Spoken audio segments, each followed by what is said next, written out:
clerk will ring the bell.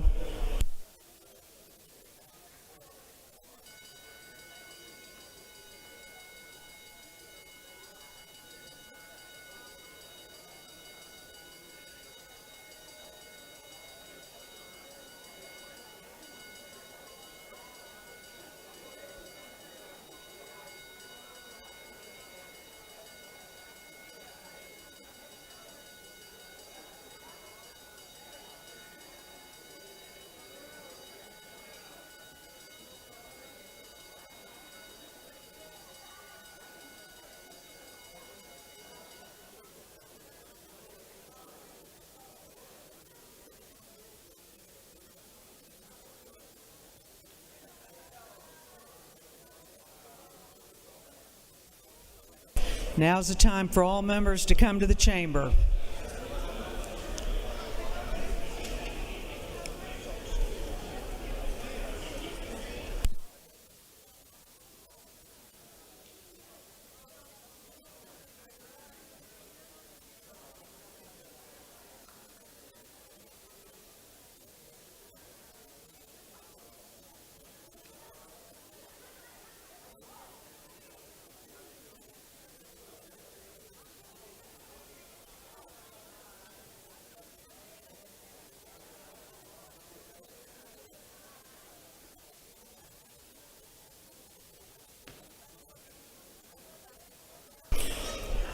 All members, take your seats.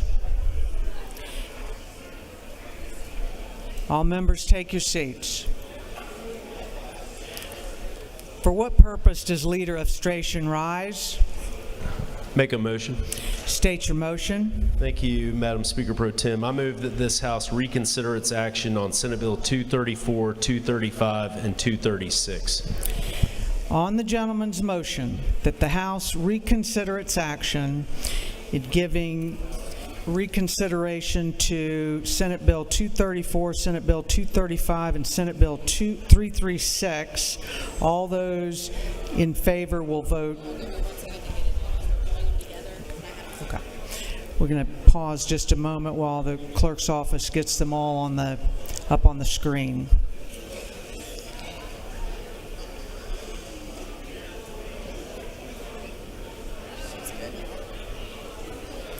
Okay.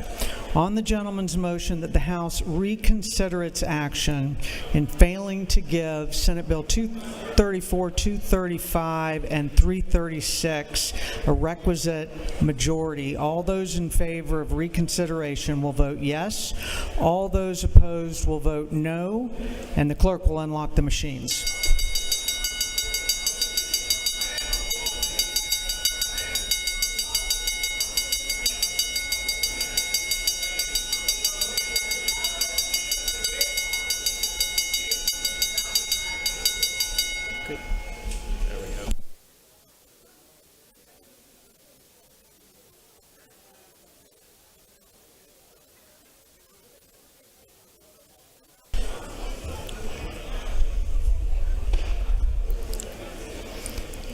Have all members voted?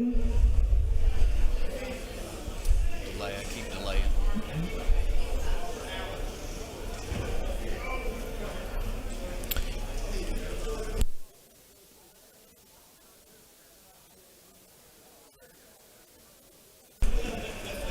He's voted, wasn't here. Yeah. Have all members voted?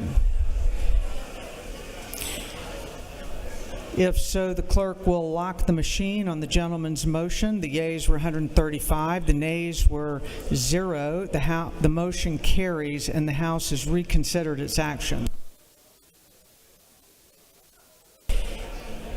Now that the bills have been reconsidered, we're going to... That goes second. That goes...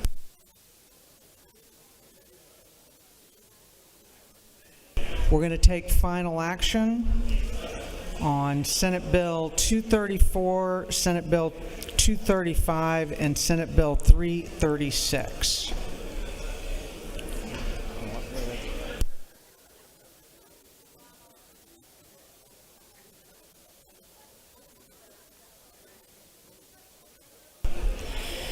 So all three bills relate to homestead exemptions, and as you'll recall, they require a 2/3 roll call vote for passage. Third reading and passage of these bills. If there is no objection, we will vote on this local calendar, the three bills as a whole with a recorded vote. Hearing none, it is so ordered. Clerk will read the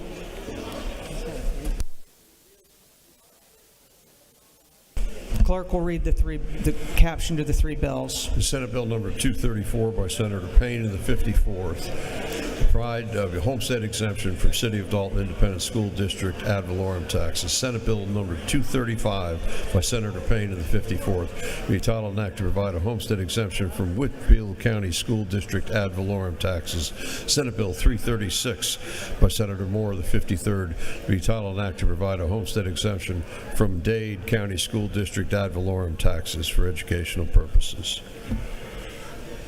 Is there an objection to the previous question being ordered on this local calendar? The chair hears none. The previous question is ordered. For what purpose does leader of illustration rise?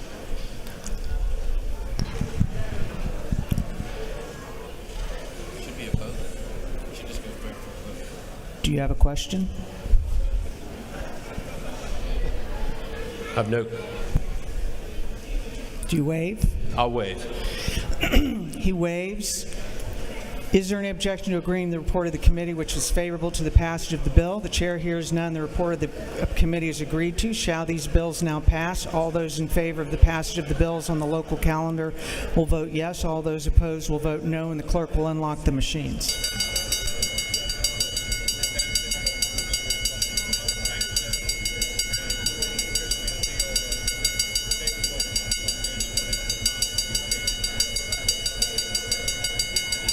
Bill. Now we do local calendar. Or Chet did my vote, I'm pretty sure.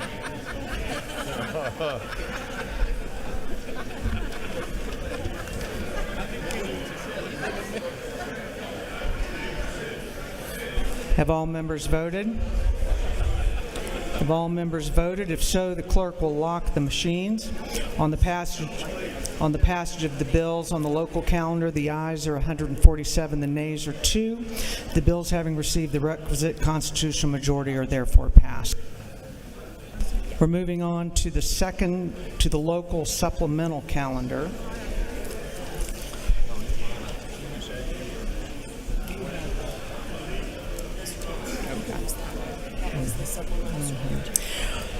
The one bill on the local calendar relates to a homestead exemption and requires a recorded 2/3 roll call vote for passage.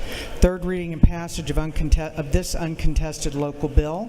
If there is no objection, we will vote on this local calendar with a recorded vote. Hearing none, it's so ordered. The clerk will read this local calendar. Senate Bill 330 by Senator Estevez of the 35th, City of Atlanta. Yeah. Is there any objection to the previous question being ordered on the local calendar? The chair hears none. The previous question is ordered. Is there any objection to agreeing to the report of the committee, which was favorable to the passage of the bill? The chair hears none. The report of the committee is agreed to. Shall this bill now pass? All in favor of the passage of the bill on the local calendar will vote yes. All those opposed will vote no, and the clerk will unlock the machines.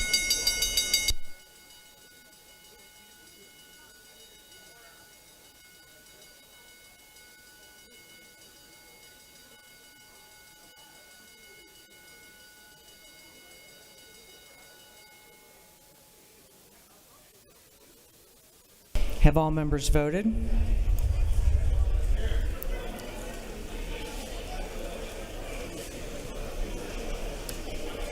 Have all members voted?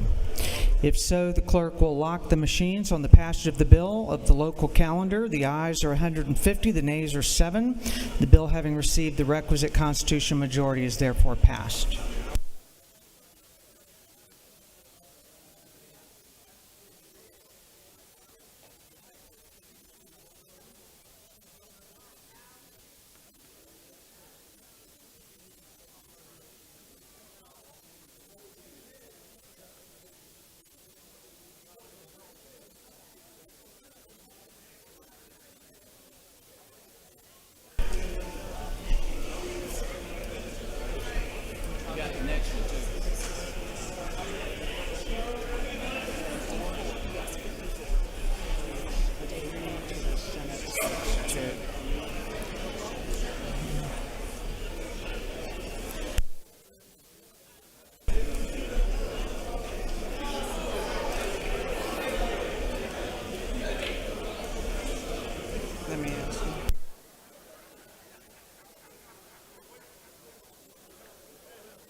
Chair recognizes Representative Clark for a motion.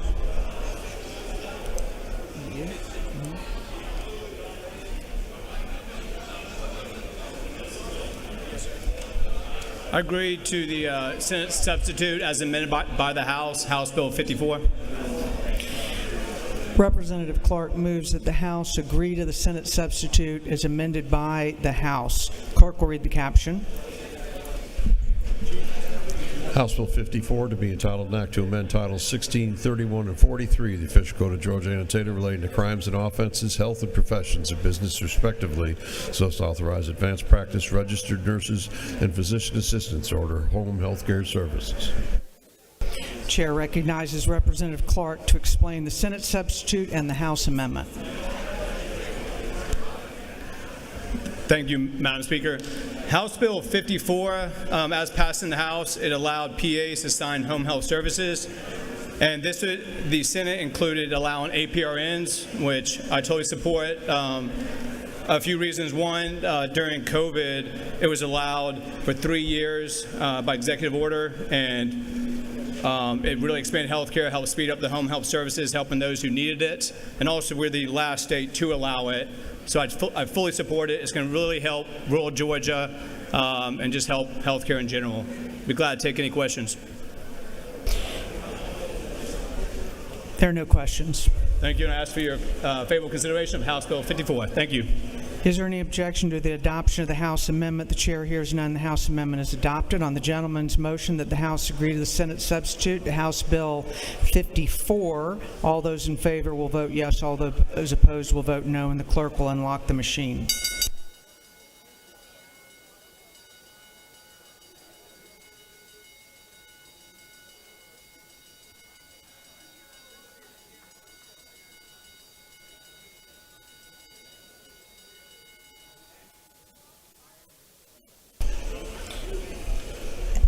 Have all members voted?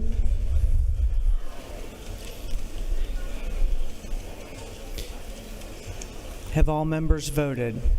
If so, the clerk will lock the machines on the gentleman's motion. The yeas are 157, the nays are 0, and the House has agreed to the Senate substitute as amended by the House.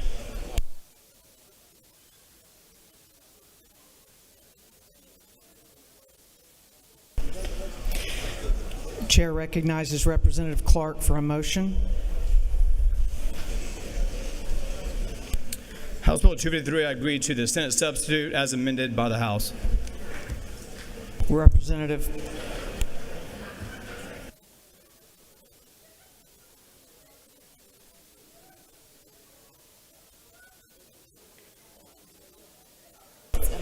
Representative Clark moves that the House agree to the substitute to House Bill 513 as amended by the House.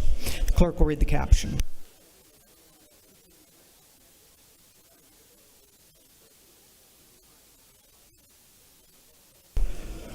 Let's correct that. Do we have the wrong one up there? I don't know which one we're doing. Let's pause for a moment.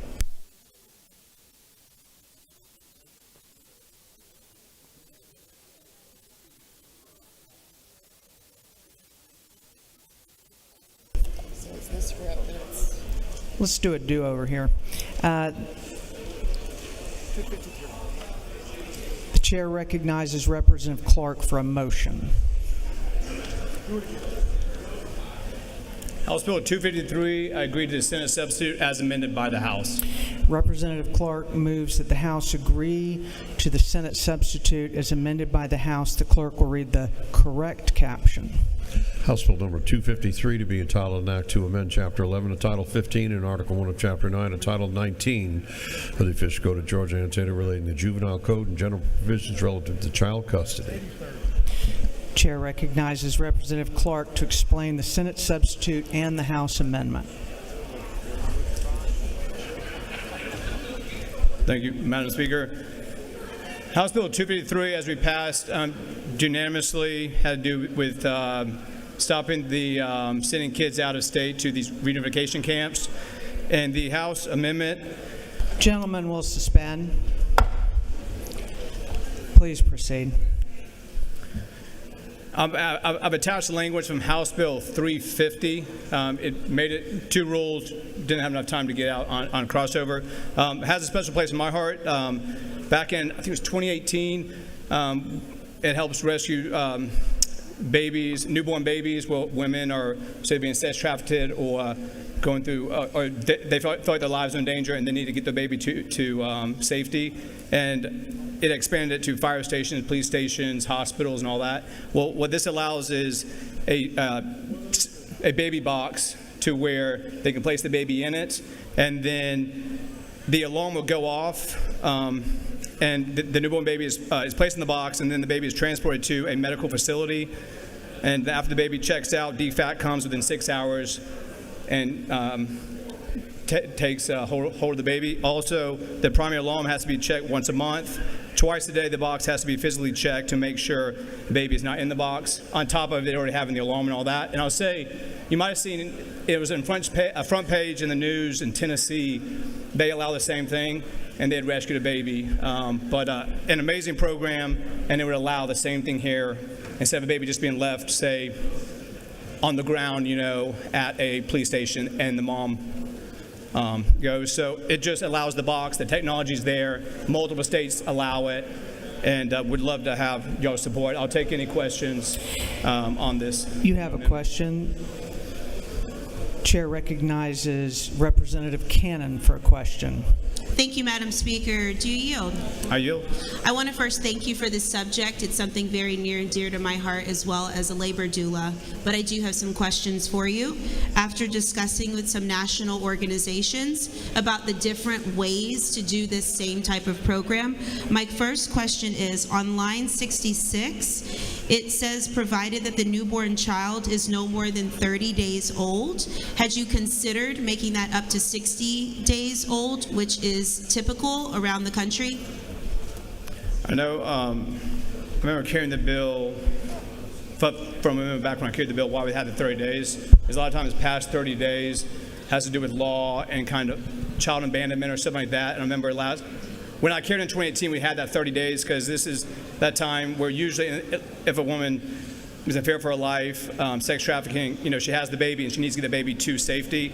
And there's something, from what I remember, is why we had that 30 days. But I mean, I'm open if you wanted to carry something down the road and change it to 60 days. But I mean, I think 30 days is, enough time to where the mother has a child and she can drop it off at one of these locations. But thank you for your question. Thank you. Do you further yield? I'll yield for one more. Okay. And so the way that this is written, there's an opportunity for someone to surrender a newborn at multiple locations, not just at a fire station, but there's other locations. Some would consider it to be best practice that those surrenders happened at a hospital, specifically at an ER, which is what most of the most of the states do. And so there's no need for the ambulance service. So my question is, why are we including multiple different agencies, creating multiple places of possible liability instead of just keeping it with that hospital? Whereas here it says medical facility. What's a medical facility versus a hospital?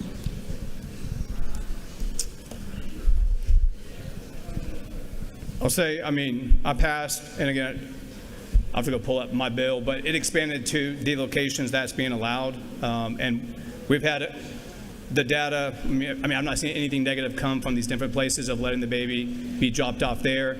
More places, and these places have to be a 24/7 facility. So, and since the bill that I passed years ago, it's helped rescue babies and all that. So I feel very comfortable with the language in there and that it's going to protect babies and keep them safe. Thank you.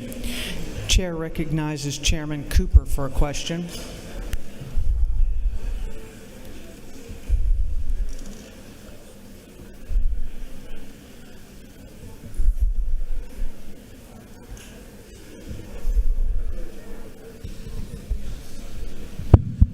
Thank Thank you, Madam Chair. Will the gentleman yield? Yes, ma'am. Okay.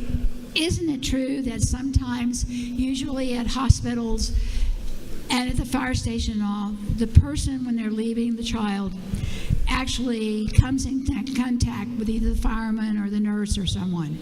And many of these mothers do not want to be identified. And so what the boxes do is give them a chance to put the baby in a safe place instead of leaving them in the woods to the elements, gives them a chance to live and to be safe, but the mother doesn't have to identify themselves. Yes. Is that not true? It is definitely true. Thank you. Chair recognizes Leader Efstration for a question. Thank you, Madam Speaker Pro Tem. Does the gentleman yield? Yield. Sir, is it not true that this legislation, which allows for the protection of babies, for them to get put into care in a controlled environment, as legislation was worked on by Representative Cameron very hard, was considered here in this House, and it's just simply part of your bill here at this late stage of session? Exactly. Right in line with my bill, and just protecting the babies, protecting the mothers, and yeah, thank you so much. Thank you for bringing Great this question. bill. Thank you. With that, I yield the well and ask for your favorable consideration of House Bill 253. Thank you. The gentleman has yielded the well. Is there any objection to the adoption of the House amendment? The chair hears none. The House amendment is adopted. On the gentleman's motion, the House agree to the Senate substitute to House Bill 253. All those in favor will vote yes. All those opposed will vote no. And the clerk will unlock the machines.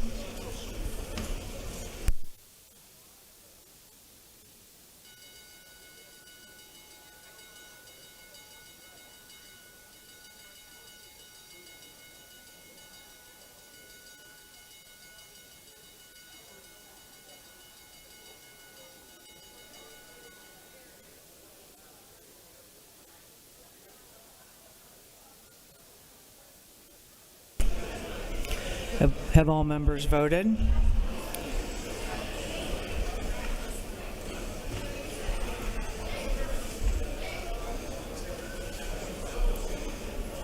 For what purpose does Representative Cameron rise?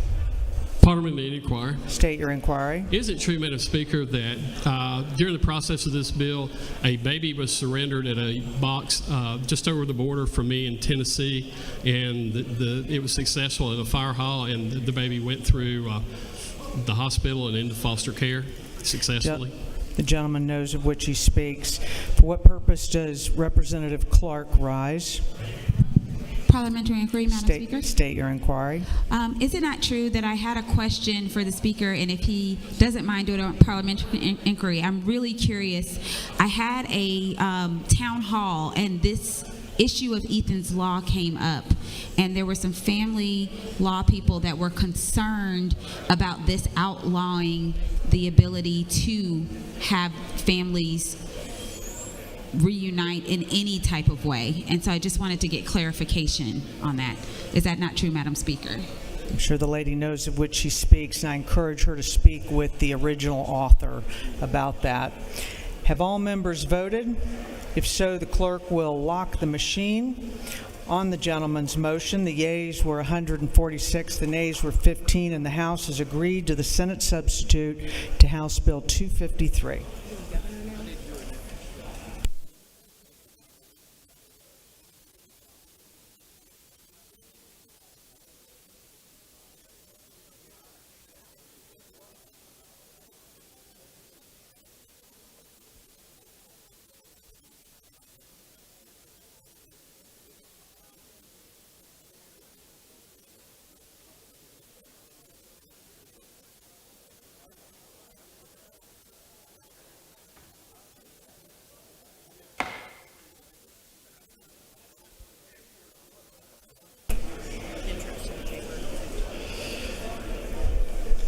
Members, we have a special guest who will come and join us here in the House. I'm going to ask Mr. Doorkeeper, would you Mr. Speaker, the Governor of the great state of Georgia, the Honorable Brian P. Kemp, awaits entrance to the chambers. Mr. Doorkeeper, please admit Governor of the great state of Georgia, Governor Brian P. Kemp, and give him admittance into this Georgia House of Representatives. Welcome, Governor Kemp.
Members and guests, if you'll give me your attention, please.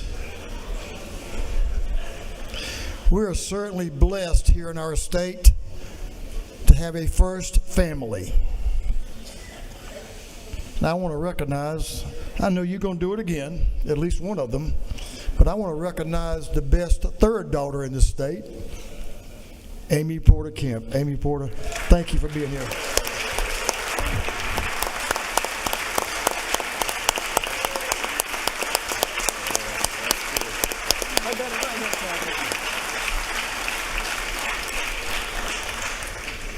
And the First Lady of our state blessed us earlier with her presence in this chamber. First Lady Marty Kemp, you're appreciated in so many different ways by this House and by the people of this state. Thank you for being so proactive in so many issues that are important to Georgians, and thank you for supporting our governor. Let's give a wonderful round of applause to that First Lady.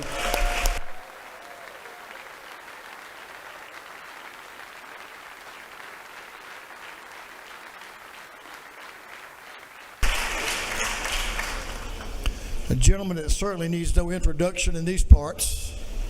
He's led this state through thick and thin, and he's done an outstanding job of bringing good, old-fashioned common sense back to the job. He's had some pretty good predecessors, I'll say that as well, who exercise those same great qualities. He certainly has done the same.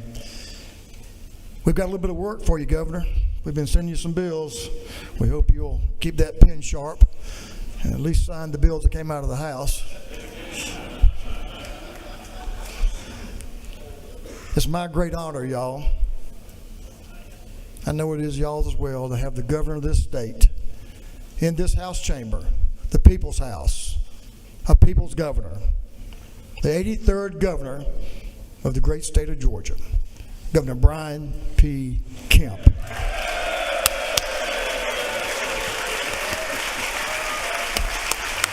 Oh, man. Thank y'all. Thank y'all so much. Happy signing day, everybody. Thank you so much. I was just thinking when the speaker was talking about keeping the pens, sharpening the pens up, I was thinking to myself, they're sharp. It's just a matter of which color we're going to use. Just kidding, just kidding. Speaker Burns, thank you so much for having me. Speaker Pro Tem Jones, Majority Leader Administration, Minority Leader Hughley, members of the People's House. I, like you all, are honored to have our great First Lady Marty Kemp with us and Amy Porter. Thank y'all for welcoming them so much this evening. We are very thankful that you have yet again delivered a historic session for the people of our state. Since you gavelled the session in just 81 days ago, you have secured another one-time tax refund for Georgia families fighting through the high prices they've experienced over the last 4 years. You passed a second tax cut acceleration, which will further help hardworking Georgians and job creators and save them at least another $725 million a year. I know we are all proud of the work and the much needed relief for those that have been devastated by Hurricane Helene. You also supported legislation to strengthen our workforce, and not only to keep us the #1 state for business, but also make us the top state for talent. And together, we have achieved something no other General Assembly has done in over a generation, and that is pass meaningful tort reform. Now, I know you all know that fight was hard and the debates were fierce, but it's my belief at the end of the day, we have a common sense, comprehensive piece of legislation that will keep our state moving in the right direction. And while tort reform may have been controversial, and some people may have been for it, and others may have been against it, one thing we can all agree on is nobody wanted a special session. I also want to thank you for your work on getting the FY 2026 budget passed. Chairman Hatchett, thank you for your leadership, and I know it was a lot of hard work this year especially. Included in that budget are strategic investments that make our state stronger and further develop our infrastructure. Through those investments, the state is doing what we can to keep people working in all parts of our state, no matter your zip code. And they're doing this while returning taxpayer dollars to where they belong, to our people. Appreciate the strong support in the back of the chamber.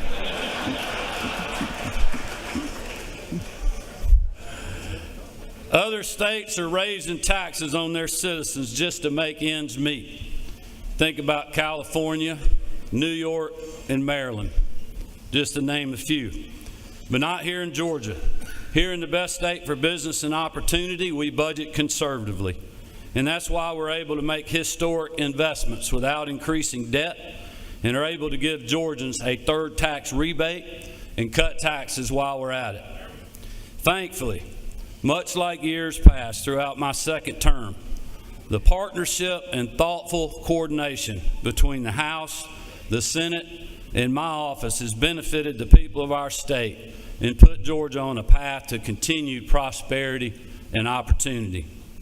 My hope is that we continue that successful streak, which will benefit hardworking Georgians most of all. And as this 7th session during my time in office draws to a close, I want to thank you all for your contributions and your hard work. Marty, the girls, and I are grateful for your service to our fellow Georgians. Thank you all. Have a great rest of the night, and God bless you.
Governor Kemp and First Family, y'all are welcome anytime in the People's House. I can guarantee it.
All right, House, the House will come to order.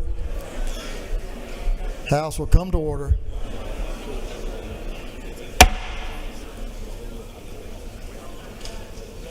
Members, please take your seats. We're going to move on to a little bit more business for the people.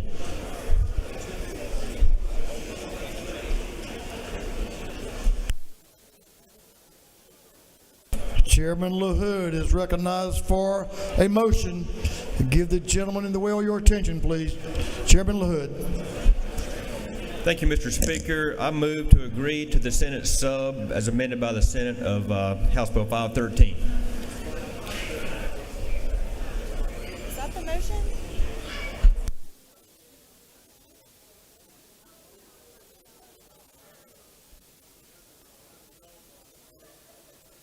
Mr. Clerk, will you read the caption?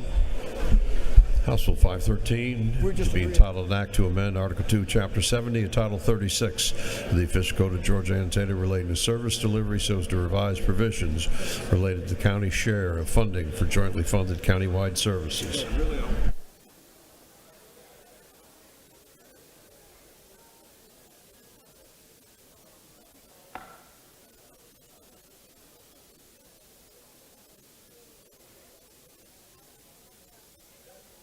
Okay, members, give the member in the well your attention.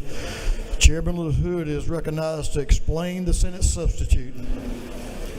Thank you, Mr. Speaker and members. This is House Bill 513 sub that the Senate sent back to us. And what they did was just add further clarification to help cities and counties avoid conflict and keep their citizens safe as they negotiate their service delivery strategy. Mr. Speaker, I ask for favorable consideration, and I'll yield the well. The gentleman had no questions. He's yielded the well. On the gentleman's motion that the House agree to the Senate substitute to House Bill 513. All those in favor will vote yes. All those opposed will vote no. And Mr. Clerk, will you unlock the machines?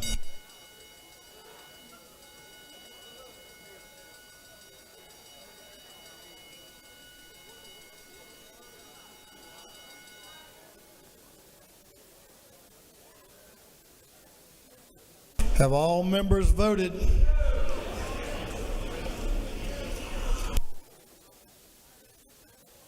All members voted.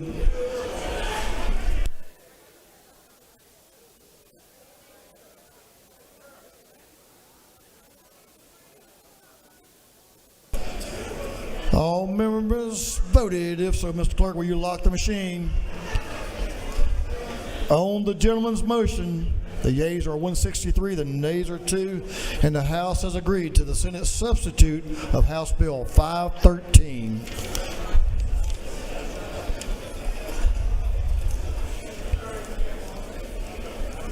Chairman LaHood is recognized for a motion.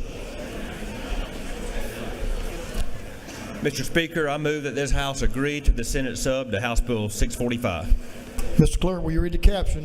House Bill 645 to be entitled an act to amend Article 1 of Chapter 7 of Title 31 of the Official Code of Georgia Annotated relating to regulations of hospitals and related institutions.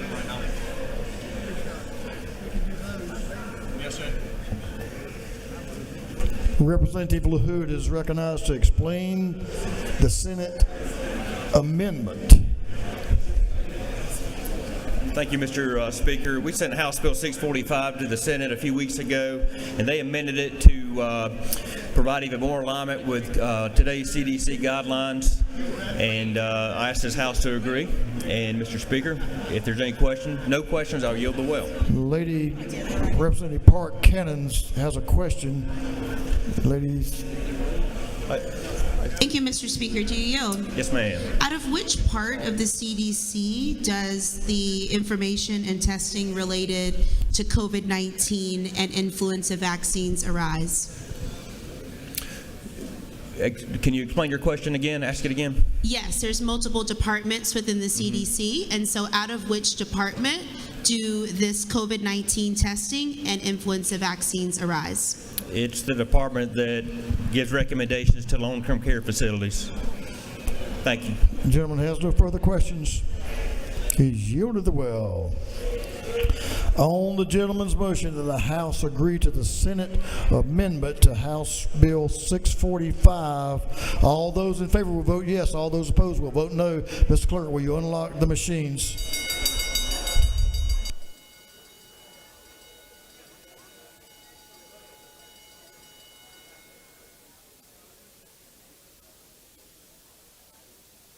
Have all members voted?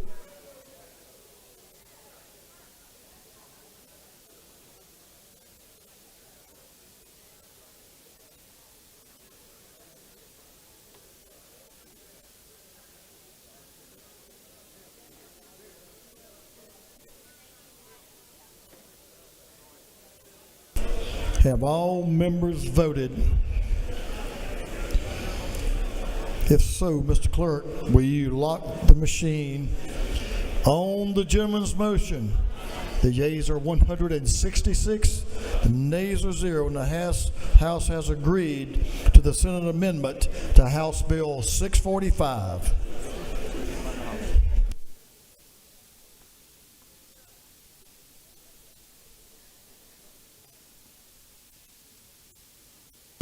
Representative Townsend is recognized for a motion.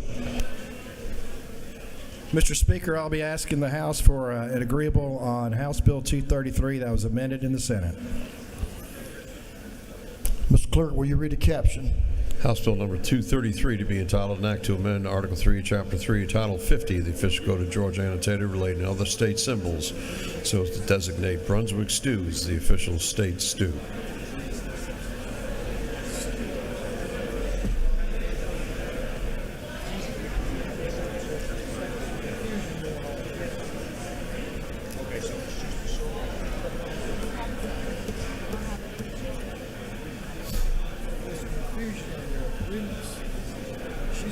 She's got one set of information. Jacob providing other information.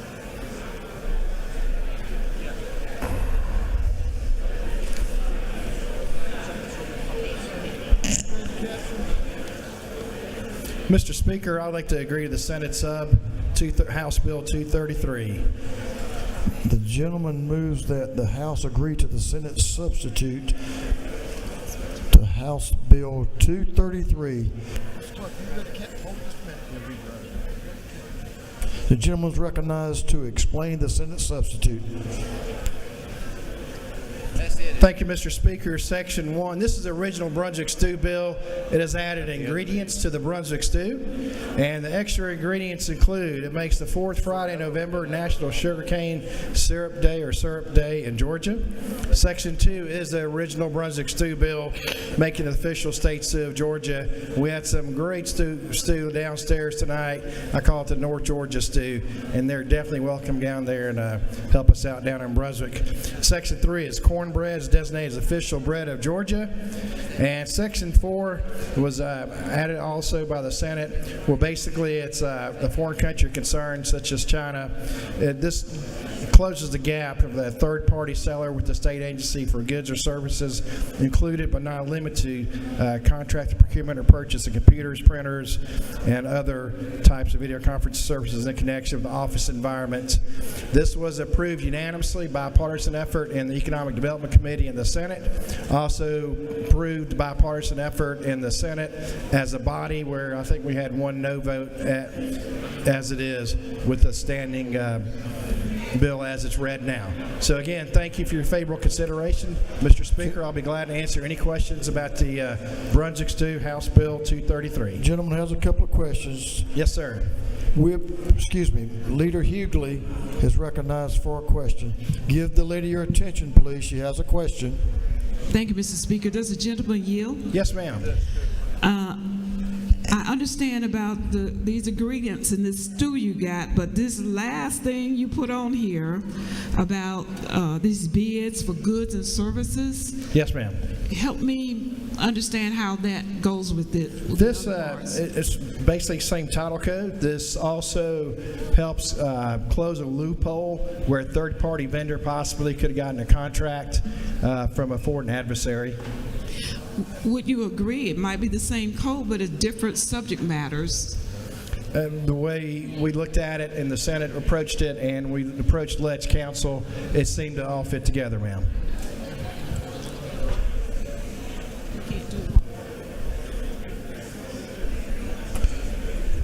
Gentlemen, take another question. Representative Sanchez. Yes, sir. Recognized for a question. Thank you, Mr. Speaker. I would like to invoke Rule 111 to ask for the germaneness of this amendment. I don't know how cornbread and Brunswick stew have to do with foreign adversaries.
So we have a question on the germaneness on the last section he discussed, and it's in the chair is going to rule us in this for two reasons. Number one, learned counsel, legislative counsel, who we rely on, has advised that it is germane. It's in the right place because it's in the right code section. So chair is ruling that it is germane. The gentleman has no further questions. Thank you, Mr. Speaker, and I ask for favorable consideration. Thank you. On the gentleman's motion that the House agree to the Senate substitute to House Bill 233, all those in favor will vote yes. Those opposed will vote no. And Mr. Clerk, will you unlock the machines?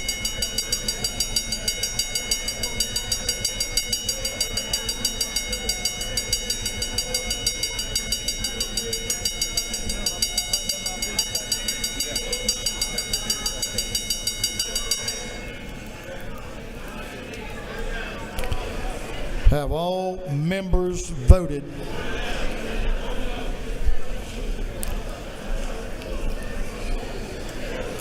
All members voted? If so,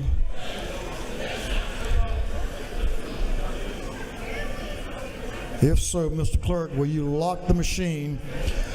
On the gentleman's motion, the yeas are 113, the nays are 51, and the House has agreed to the Senate substitute to House Bill 233.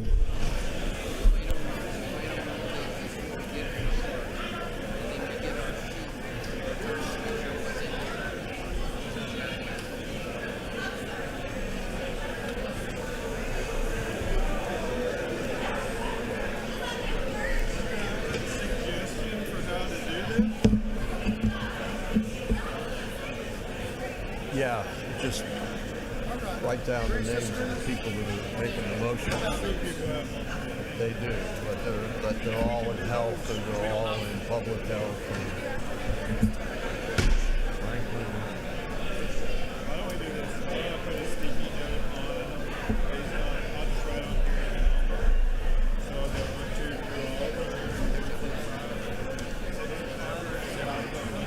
And and then I'll read them in that order, and we'll just get them to.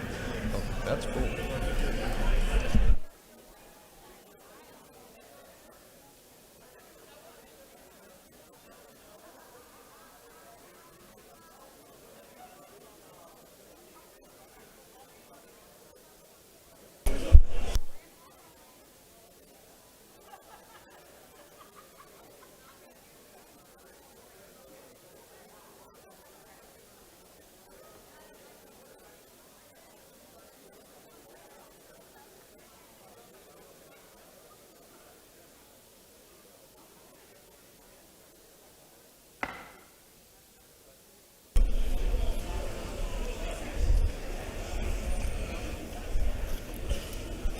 We have a whole slew of afternoon orders. I'm going to break them up and recognize a couple of people to bring an afternoon order now. You'll have a couple of minutes max for your afternoon order. It's not here. Representative Townsend, are you ready for an afternoon order? Give the gentleman your attention, please. He has an afternoon order. Representative Townsend's recognized for an afternoon order. Thank you, Speaker Burns. I want to thank a couple young men here. They traveled from Georgia College, Mr. J.T. Marshburn and Harrison Edwards, for doing a great job. J.T. was just elected to office with the National Republicans, and so we're proud of him. Both are college students and helped out and met him through the Ken Vance. We're really proud of those young men, believing in the political process and learn about both sides of the issue. So again, J.T. Harrison, thanks for being at the Capitol, and you're the future of Georgia. Thank you very much, Mr. Speaker.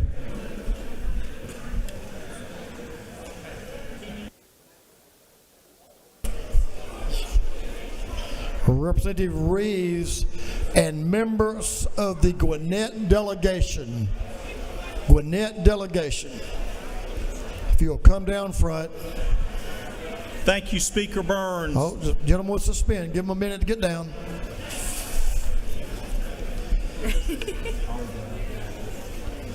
Yeah. Please give me a shout out. Gwinnett delegation. Happy bunch.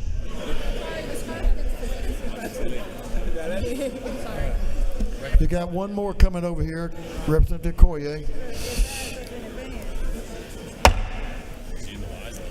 Gentleman's recognized. Thank you, Speaker Burns. Members of the House, I have two resolutions from our Gwinnett delegation. The first is Aligarh University of India. They have an alumni association in Atlanta. They are having a picnic tomorrow in Gwinnett County to wrap up Ramadan. We have a resolution honoring them. They do interfaith medical missions along with Mercer University and a lot of good cultural things around Georgia. So join us in commending Aligarh University alumni of Atlanta.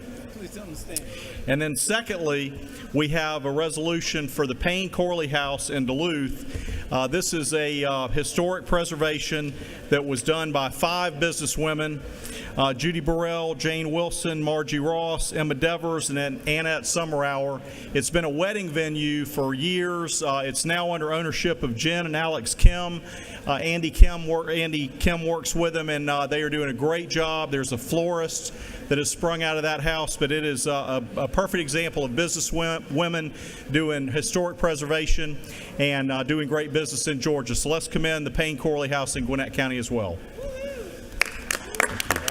Thank you. I yield the well.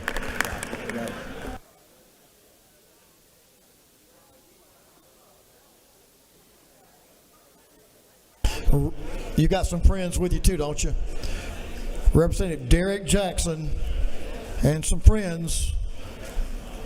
Gentlemen, hold on just for a minute. Let's get some folks up here and kind of clear out for you. Members, if you're standing in front of the podium there, you need to move.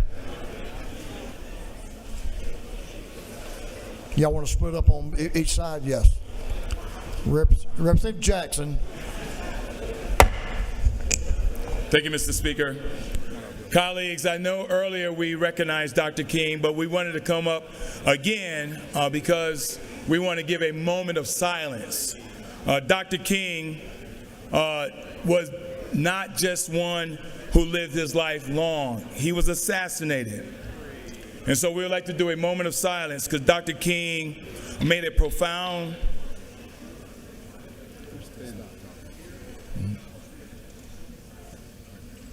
Proceed.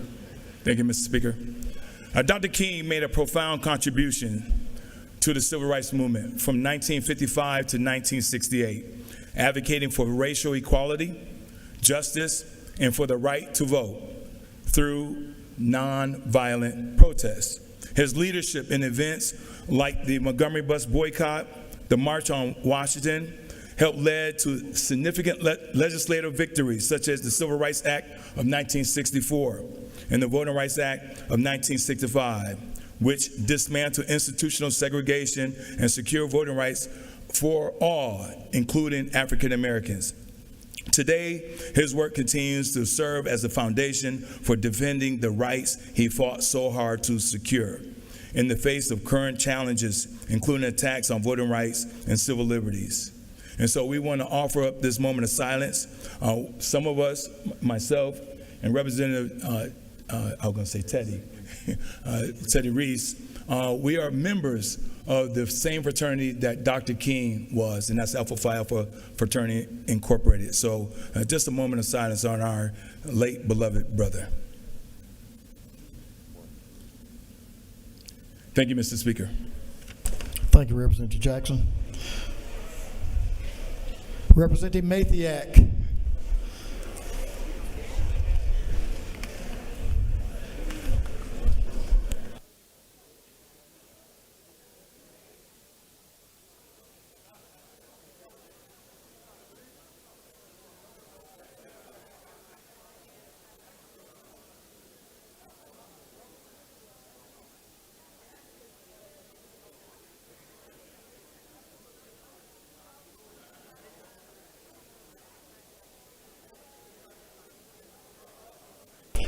Chairman Bonner, are you on the floor?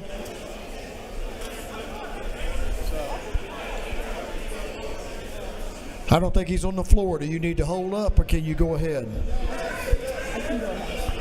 The lady's recognized, but she can there he is. Give the lady your attention, please. I didn't want to. Representative Mathiak. Thank you, Mr. Speaker.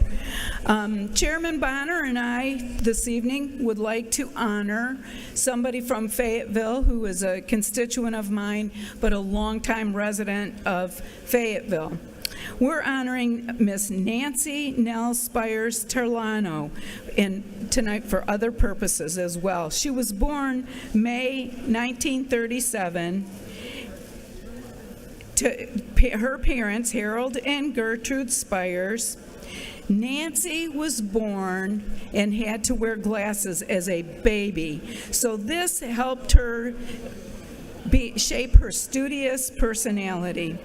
She graduated from Julian Catholic High School in Dayton, Ohio, and was recognized for her scholastic abilities, becoming the second female to graduate with a Bachelor of Science degree from their prestigious chemistry department.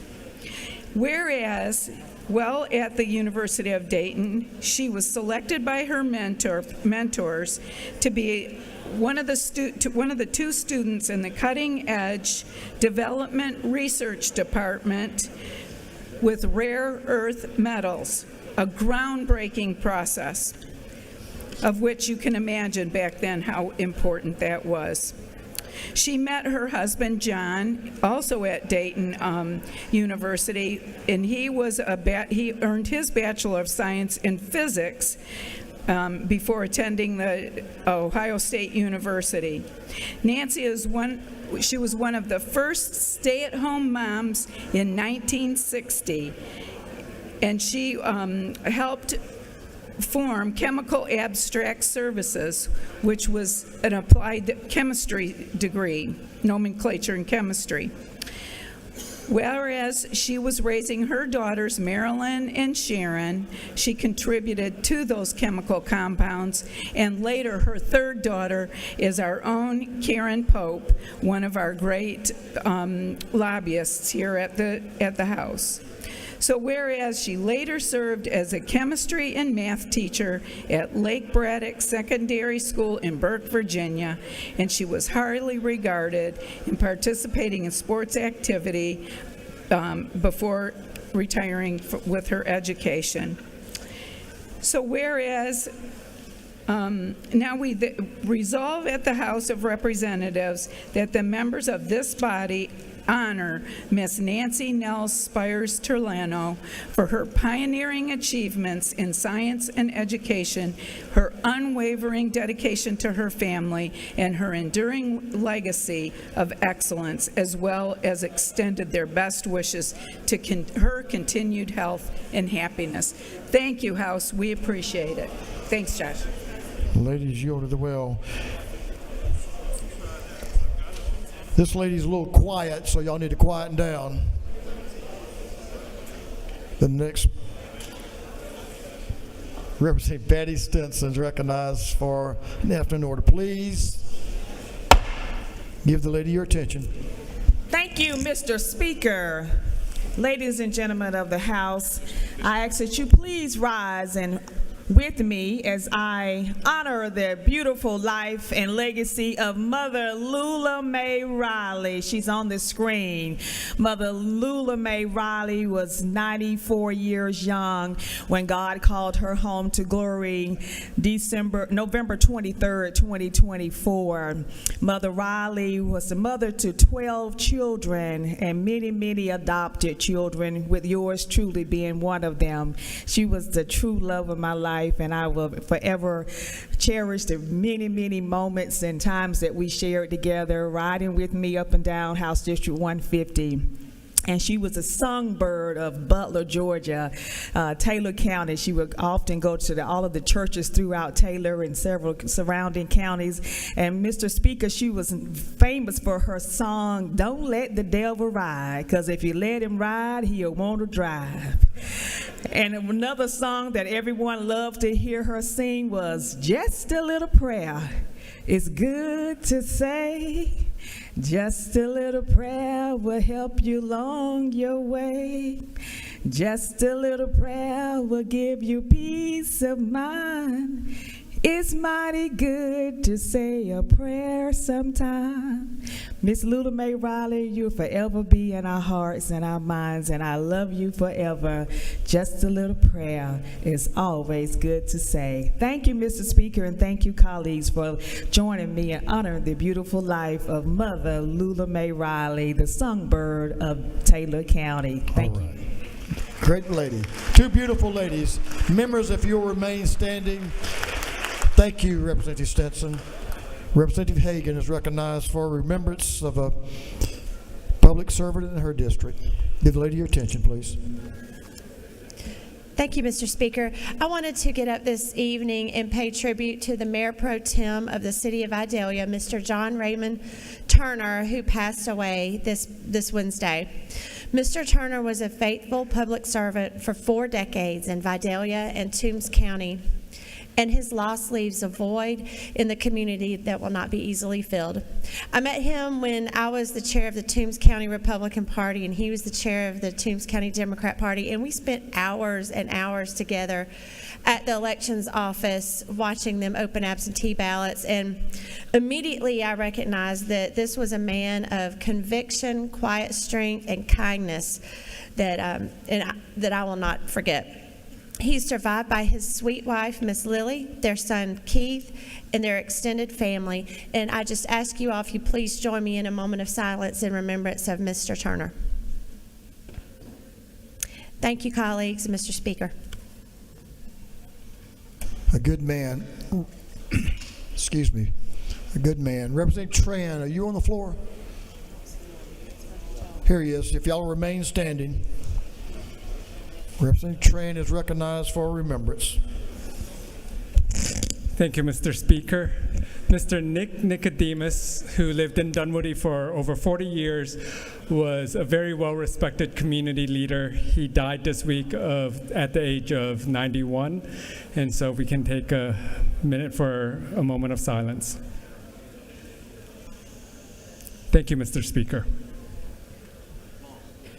Thank you, Representative Tran. We're going to take a break. Well, she's not here, so we got to do. Okay. So let's do this. How about Representative Chaz Cannon? Make somebody happy. Representative Cannon is recognized for an announcement. Thank you, Mr. Speaker. I appreciate everyone participating in the Sportsman's Caucus raffle. We raised a record amount of money for the caucus. I want to announce the results of the drawing. Unfortunately, the Senate won the first prize, but our own Rick Jaspers won the second prize. So thank you to Rick Jaspers. Thank you, Mr. Speaker. I appreciate it. I didn't win? Buddy. Representative Hilton recognized for an announcement. Excuse me, for an afternoon order. I apologize. My bad. Thank you, Mr. Speaker. Some people say on Wednesday I jinxed us, but tonight I feel confident because the Braves have an insurmountable 3-0 lead in the top of the fifth and are on their way to their first win of the season. Join me in cheering on the Atlanta Braves as they bring home the first home win. Thank you, Mr. Speaker. If they don't win tonight, you're in big trouble.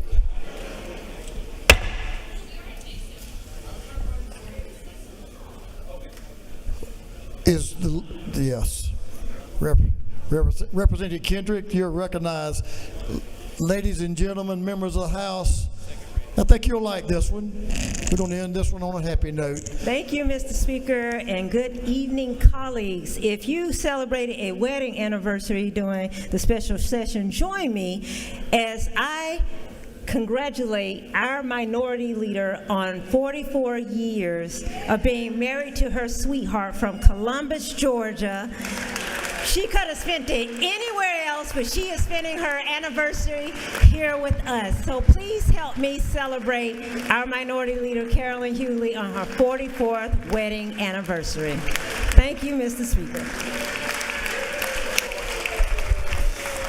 That Isaiah Hughley is a fine, fine man. He made a good choice, too. He did. He did. I said he did. Happy anniversary.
We have one more afternoon order. Representative Roberts.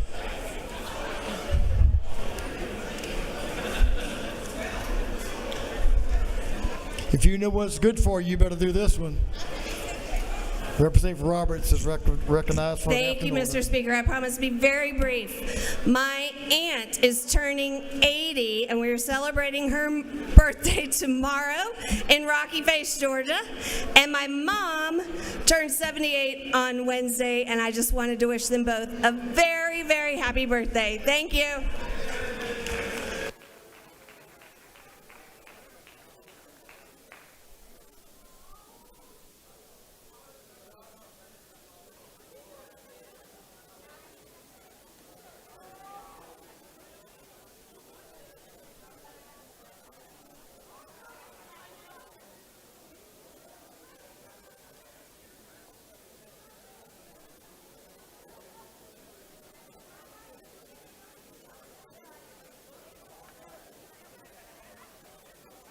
Members, we have a little procedural situation we'll take care of here.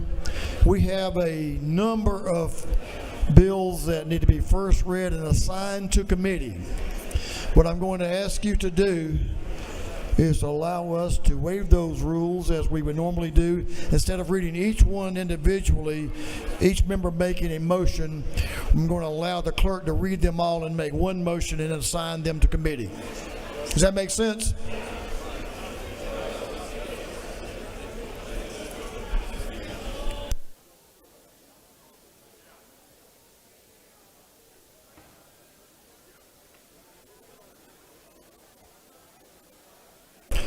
Members, we have a total of 13 bills that will be assigned to committee.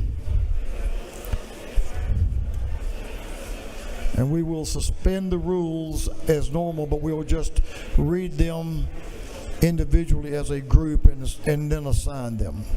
So, Mr. Clerk, will you read the caption to a group of bills, and then we will assign them to committee individually, starting with the first one.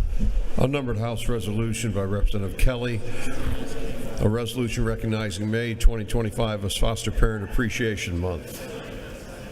Yes. Judiciary Juvenile. Unnumbered House Resolution by Representative Kelly, a resolution recognizing April 2025 as Child Abuse Prevention Month. Judiciary Juvenile. Unnumbered resolution by Representative Saints. Unnumbered House Bill by Representative Saints of the 180th to be entitled an act to amend Article 1 of Chapter 1 of Title 40 relating to general provisions regarding identification and regulation of motor vehicles and traffic. Motor vehicles. Unnumbered House Bill by Representative Hagan of the 156th to be entitled an act to amend Article 6 of Chapter 4, Title 26 of the Official Code of Georgia Annotated relating to pharmacies. Health. Unnumbered House Bill by Representative Franklin of the 160th to be entitled an act to amend Chapter 6 of Title 47 of the Official Code of Georgia Annotated relating to the Georgia Legislative Retirement System. Retirement.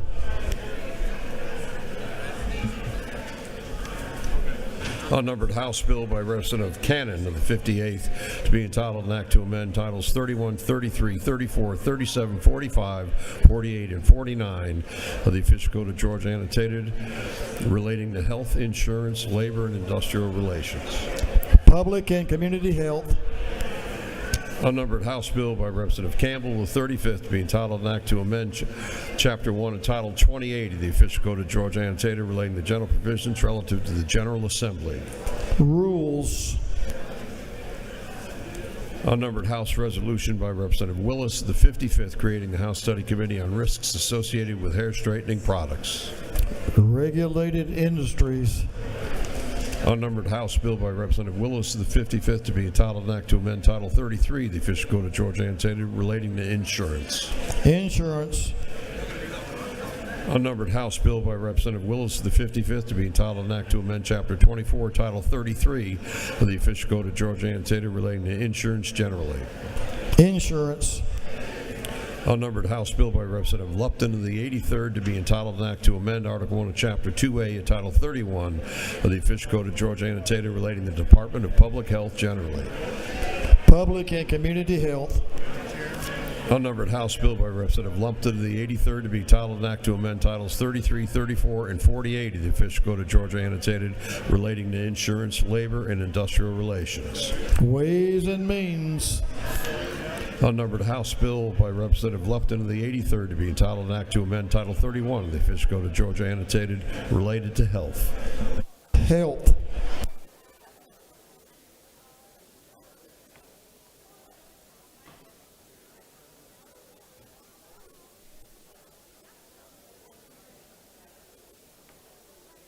All right, we better make it. Members, all of those bills have been read and assigned to committee. They'll be up on the website.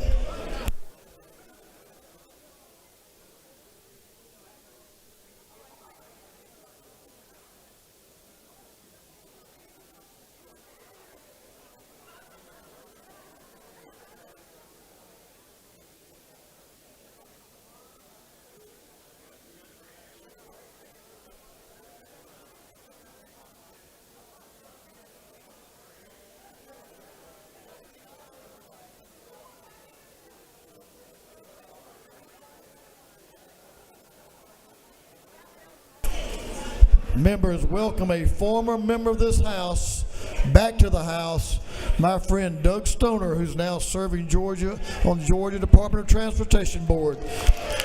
Former House member Doug Stoner. Let's see.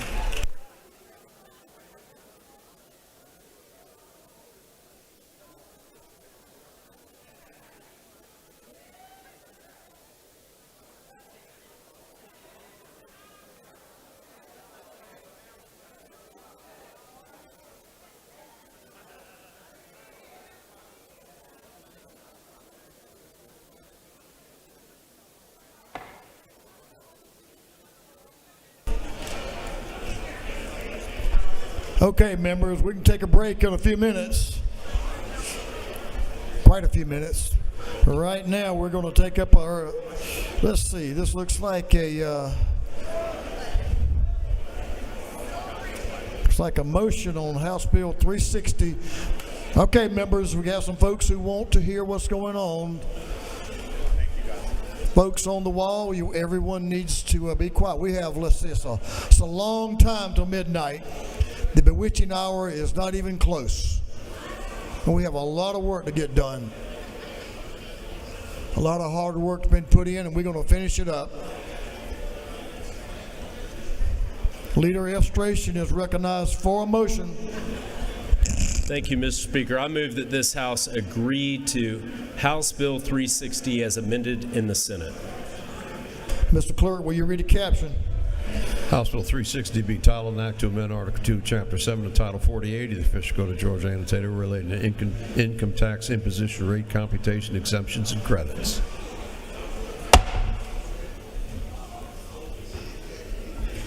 Conversations need to exit to the ante room. Members, I know we have a lot of guests in here, but we will conduct the business of this House.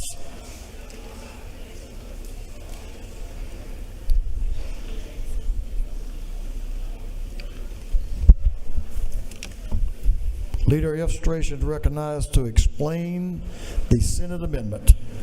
Thank you, Mr. Speaker. The Senate amendment is really limited. It only operates in 3 specific areas. The first is that for historic tax credits where participants are already in the queue to receive them, originally the bill passed in the House allowed those folks in line for 27, 28, and 29 to be available to come to the front of the line, not replace anyone.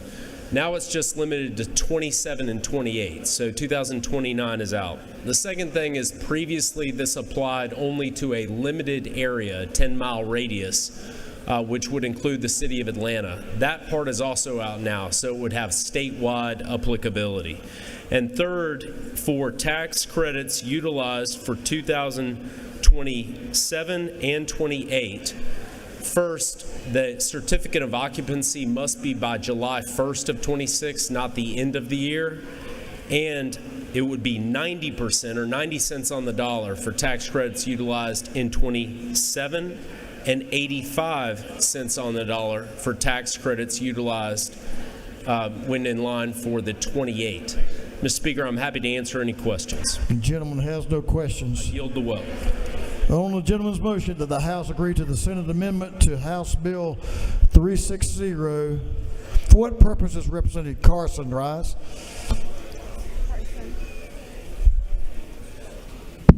Mr. Speaker, pursuant to Rule 133, I ask to be excused from this vote.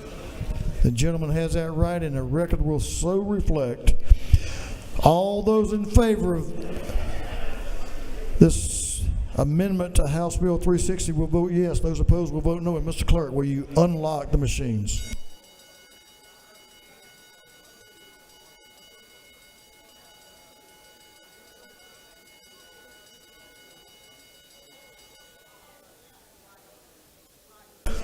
Have all members voted?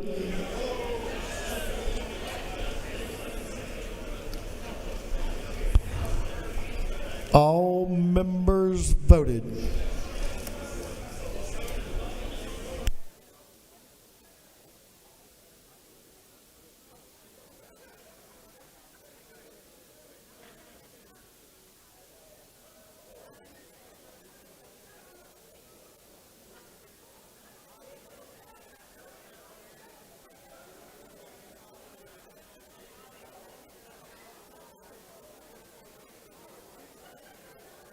Have all members voted? If so, Mr. Clerk, will you lock the machine? On the gentleman's motion, the yeas are 158, the nays are 5, and the House has agreed to the Senate amendment to House Bill 360.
Okay, members, there are a number of you who are involved with this next piece of business. We have an uncontested House resolutions calendar. We're going to ask the clerk to read a supplemental rules calendar number 2 that includes all of our study committees. And what I'm going to ask you to do, there is no third reading and adoption of uncontested House resolutions. If there is no objection, we will vote on the uncontested House resolution calendar as a whole with a recorded vote. Hearing none, it is so ordered. Okay, you may want to listen up. Mr. Clerk, will you read the uncontested resolution calendar? House Resolution number 40, created by Representative Douglas, the 78th, creating the House Study Committee on Reinsurance for Essential Industries. House Resolution number 72 by Representative Hawkins, the 27th, creating the House Study Committee on Cancer Care Access. House Resolution number 304 by Representative Iowa, the 50th, creating the House Study Committee on the Costs and Effects of Smoking. House Resolution number 429 by Representative Martin of the 49th, creating the House Study Committee on Funding for Next Generation 911. House Resolution number 557 by Representative Kendrick of the 95th, creating the House Study Committee on Georgia's Investment Funds. House Resolution number 558 by Representative Corbett of the 174th, creating the House Study Committee on the State Board of Registration of Used Motor Vehicle Dealers and Used Motor Vehicle Parts Dealers. House Resolution number 611 by Representative Dempsey, the 13th, creating the House Study Committee on Abandoned Child Placement following hospital discharge. House Resolution number 711 by Representative Irwin of the 32nd, creating the House Study Committee on Student Attendance in Pre-K through 12 Education. House Resolution number 753 by Representative Donna Tucci of the 105th, creating the House Study Committee on Improving Access to Internal Medicine in Rural Areas. House Resolution number 847 by Representative Taylor of the 173rd, creating the House Study Committee on Evaluating Funds for Public Health. House Resolution number 885 by Representative Anderson of the 10th, creating the House Study Committee on Election Procedures. And House Resolution number 887 by Representative Blackman of the 146th, creating the House Study Committee on Reducing and Prioritizing Mandates for Public School Administration.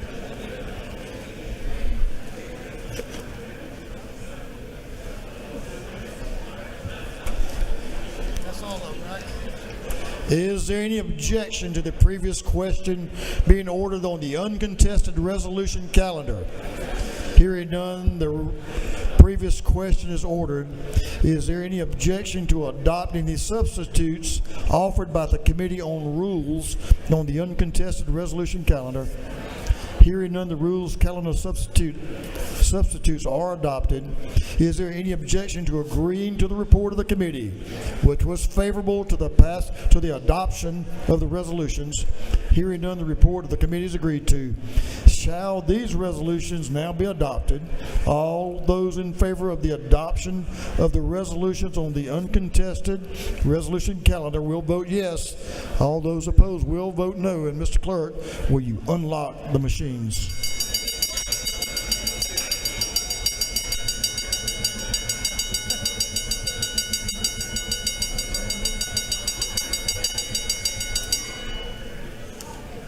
Don't want to make them nervous.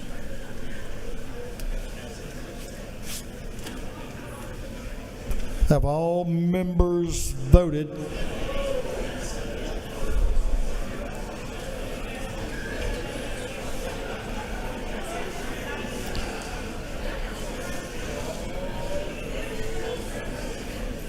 Have all members voted? If so, Mr. Clerk, will you lock the machines? On the adoption of the resolutions on the uncontested resolution calendar, the yeas are 166, the nays are 0. These resolutions, having received the requisite constitutional majority, are therefore adopted. Good work, Clerk. Thank you, sir. Did we just pass all of them? Yeah. That's the best thing you've ever done. I told you it was a simple question. One of the best things. Mr. Clerk, will you read the caption to Senate? Senate Bill 148. Mr. Clerk, read the caption to Senate Bill 148. Senate Bill number 148 by Senator Hatch of the 50th, to be entitled an act to amend Article 11 of Chapter 2 of Title 20 of the Official Code of Georgia Antietam relating to public school property and facilities so as to provide for an outdoor learning space private program. This bill having referred to the Committee on Education. That committee recommends that this bill do pass by Rules Committee substitute. Representative Hong is recognized to present the bill. Thank you, Mr. Speaker. SB 148 has several components. I'll go pretty quick. Section 2 will establish a pilot program for the development and study of outdoor learning spaces on elementary and secondary school property. Section 1 was Representative Chaz Cannon's bill, HB 451, which gave authority to local Board of Education to provide instructions in hunting safety for grades 6 through 12. That was passed out of the floor. Section 3 is Chairman Hawkins' HB 629, which was passed out of committee, and that will that requires at least one functional automated external defibrillator on site at K through 12 schools. And then the last section is HB 127 of Representative Brent Cox's bill, which was passed out of the House floor, and that will allow teachers from using their sick leave, and it extends it from 3 to 5 days of their sick leave for personal and professional reasons. I'll take any questions, Mr. Speaker. There's a couple. No, there's one, and then we do have a couple of speakers. I'm going to recognize Representative Jasmine Clark. Members, tone it down just a little bit. Representative Clark. Thank you, Mr. Speaker. Does the gentlelady yield? I do.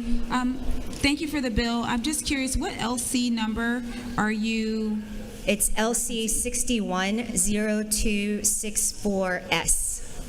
Is this in our folders or was it put on our desks? It should be on your desk.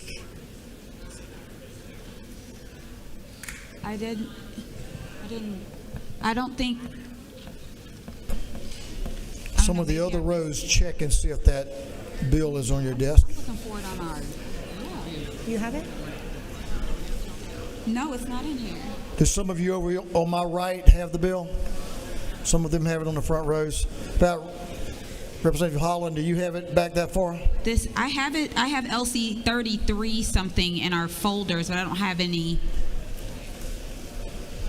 Because I was trying to follow along and I wasn't seeing it. I think what happened, the committee subs are being passed out now. The uncontested resolutions kind of slowed things down a little bit on getting information passed out. So we'll pause as anyone that needs a copy needs to let us know you need a copy. Thank you, Mr. Speaker. Couple copies.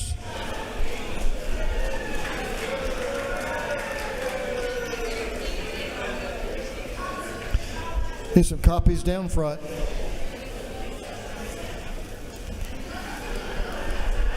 I step down? Do I step down?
Does everyone have a copy now that needs a copy?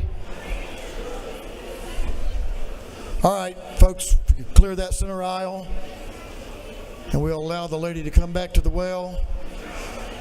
Suspend just for a moment. Representative Hong, let's kind of get a little bit of order in here. In fact, let's get a lot of order in here.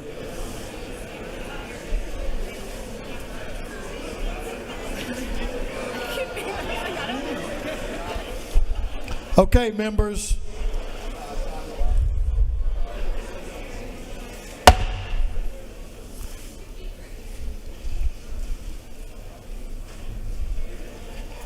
All right, members, let's take your seats.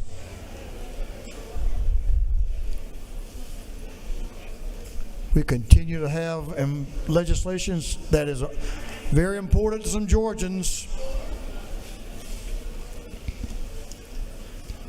Does everyone now have a copy? Okay, Representative Hong, ladies recognized. You have no further questions. Thank you, Mr. Speaker. I'll take one more question. You have no further questions. Oh, Unless I come up with one. I don't have one right now. Then I ask for your favorable consideration, and I yield the well. We do have a couple of speakers. I'm going to allow you 3 to 5 minutes. 3 sounds really good to me. We're going to start with a teacher. Representative McQueen is recognized to speak to the bill. Give the lady your attention, please. Thank you, Mr. Speaker. I rise today in strong support, or this evening, in strong support of the House substitute to Senate Bill 148, a thoughtful and forward-looking piece of legislation that takes meaningful steps to support student health, enrich classroom experiences, and give educators a little more of the flexibility and respect they deserve. This substitute does 3 important things, and every one of them moves us closer to a healthier, more supportive, and more effective school environment. First, this bill creates a pilot program for outdoor learning. This is more than a nice idea. It's backed by research. Outdoor learning has been shown to improve student focus, mental health, physical activity, and engagement, especially for younger learners and students who don't thrive in traditional settings. In the wake of the pandemic, we learned just how valuable fresh air and flexible environments can be. This pilot gives Georgia a chance to explore outdoor learning as a practical, scalable tool, not just a trend. We're not mandating, we're learning. We're piloting a program, evaluating outcomes, and giving districts the ability to innovate in ways that support both academic achievement and student well-being. Second, this bill makes a smart change to our AED requirements. Currently, Georgia law requires a licensed physician to be part of an automated external defibrillator AED program. This substitute removes that requirement, aligning us with best practices in other states. Why? Because AEDs are designed to be used by laypersons in emergencies. They're accessible, automated, and intuitive. By removing unnecessary red tape, we make it easier for schools, athletic programs, and community spaces to expand life-saving access without waiting on paperwork or costly oversight. Third, and I want to speak directly to my fellow educators and school leaders here. This bill increases from 3 to 5 the number of accumulated sick leave days that teachers and school staff can take each year for personal or professional reasons, what teachers normally call personal days. This is small on paper, but it's big in practice. Huge. Our teachers are juggling more than ever. Overcrowded classrooms, emotional strains, second jobs, and family responsibilities, giving them 2 additional days to take care of themselves, their families, or their professional growth is not just about time, it's about trust. It says, we see you, we value you, we know you need space to be your best. It says we want to retain great teachers, not just recruit them. So what do we have here in SB 148? A pilot that supports students' mental and physical health, a common sense health policy that could save lives, a practical change that tells teachers their time matters too. These are smart, modest, bipartisan changes that collectively make a meaningful difference. I commend the House Education Committee for their work on this substitute, and I urge my colleagues to vote yes for student well-being, for educator dignity, and for a future of thoughtful innovation in Georgia schools. Thank you, and I yield the well. The ladies yield the well. Representative Ramon, 3-5, please. Ladies recognized. Thank you, Mr. Speaker. Colleagues, I rise in support of Senate Bill 148.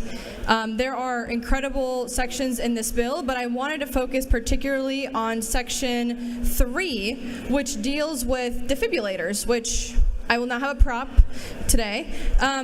So I want to talk about why defibrillators in schools are so important, because this is a life-saving measure, and I want to just go through some statistics with you all about what this can actually do. So it's hard to think about a child having a cardiac emergency, but the reality of the situation is that sudden cardiac arrests actually strike 7,000 children and teenagers every single year. And while sudden cardiac death among student athletes has prompted a drive to equip athletic facilities with AEDs, research has found that sudden cardiac arrest occurs more often with school-aged non-athletes. So you would think, oh, it's just athletes, but in reality, and just put it on the field or with sports or whatever, but the reality of the situation is that it's actually the non-athletic kids.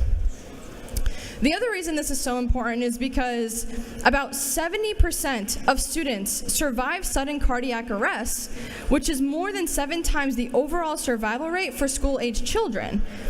And that's specifically because a child's survival rate is estimated to decrease by 10% every passing minute until a shock from a defibrillator is applied. The reality of the situation is that time is crucial during these emergencies. And when it comes to a child, sometimes waiting for an ambulance, waiting for the emergency medical personnel to get there takes way too long. Not only that, but we're also talking about the teachers that work in those buildings, right? So in addition to saving students' lives, we're also talking about staff that work there, admin, teachers, you name it. The reality is that out-of-hospital sudden cardiac arrest is a leading cause of death in the United States, to the point that it claims the lives of approximately 356,000 people per year. That's awful. And so today, I mean, I know this is a great bill. It's a Christmas tree bill. You know, it's got some requirements in here, but the reality of the situation is this is actually one of my favorite types of legislation, because it literally will and can save lives. And I'm incredibly grateful to the authors for bringing this forward and making sure that we are doing all that we can to keep our kids safe and healthy. Thank you, Mr. Speaker. I yield the well.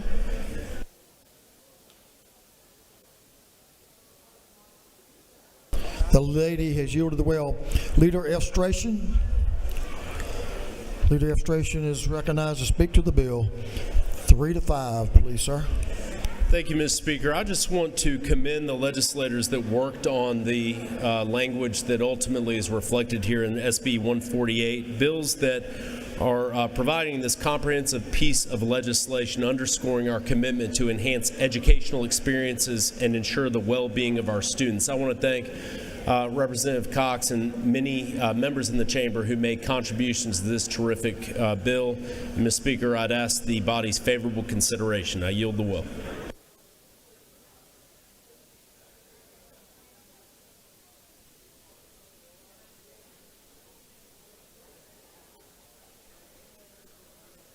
The gentleman has yielded the well. Is there any objection to the previous question being ordered? Hearing none, the previous question is ordered. Is there any objection to withdrawing the committee's substitute? Hearing none, the committee's substitute is withdrawn. Is there any objection to adopting the substitute offered by the Committee on Rules? Hearing none, the Rules Committee's substitute is adopted. Is there any objection to agreeing to the report of the committee, which was favorable to the passage of the bill? Hearing none, the report of the committee is agreed to. Shall this bill now pass? All in favor of the passage of the bill will vote yes. All those opposed will vote no. And Mr. Clerk, will you unlock the machine?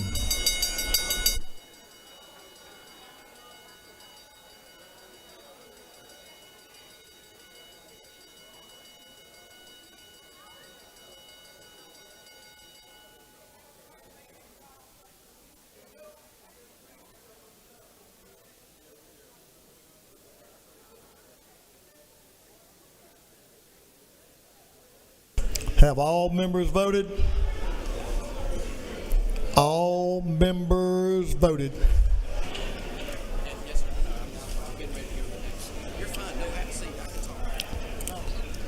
All members voted. If so, Mr. Clerk, will you lock the machine? On the passage of Senate Bill 148, the yeas are 165, the nays are 0. The bill having received the requisite constitutional majority is therefore passed.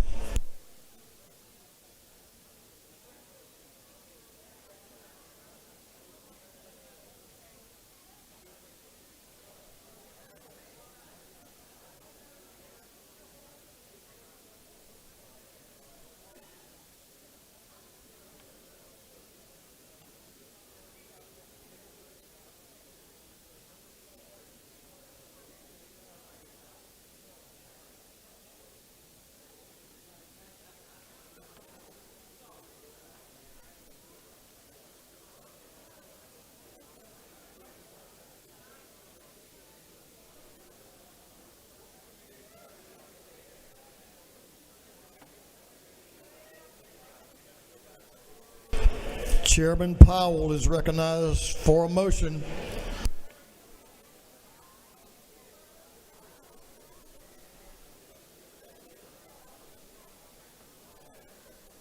Thank you, Mr. Speaker. I ask the House agree to the Senate substitute as amended by the House. Mr. Clerk, will you read the caption? House Bill 651 to be entitled, an act to amend Article 2, Chapter 14, and Title 40 of the Official Code of Georgia annotated relating to speed detection devices so as to revise provisions relative to the use of automated traffic enforcement safety devices in school zones. Chairman Powell is recognized to explain the substitute and the House amendment. Chairman Powell. Thank you, Mr. Speaker. And ladies and gentlemen, you got before you a couple of documents. First, I want you to look at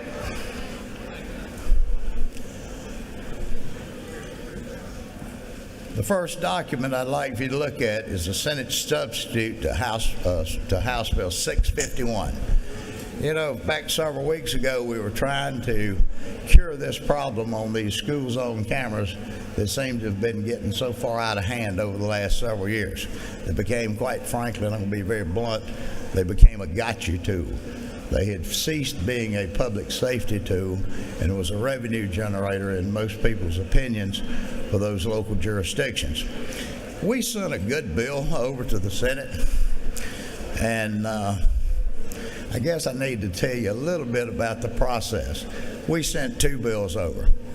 651, they did a thorough cleanup of this whole actions. Representative Washburn sent over one that basically banned them. There's been a lot of things that transpired. The Public Safety Committee in the Senate wouldn't hear the bills. There was some blood on the floor over there from that. And then these things got amended.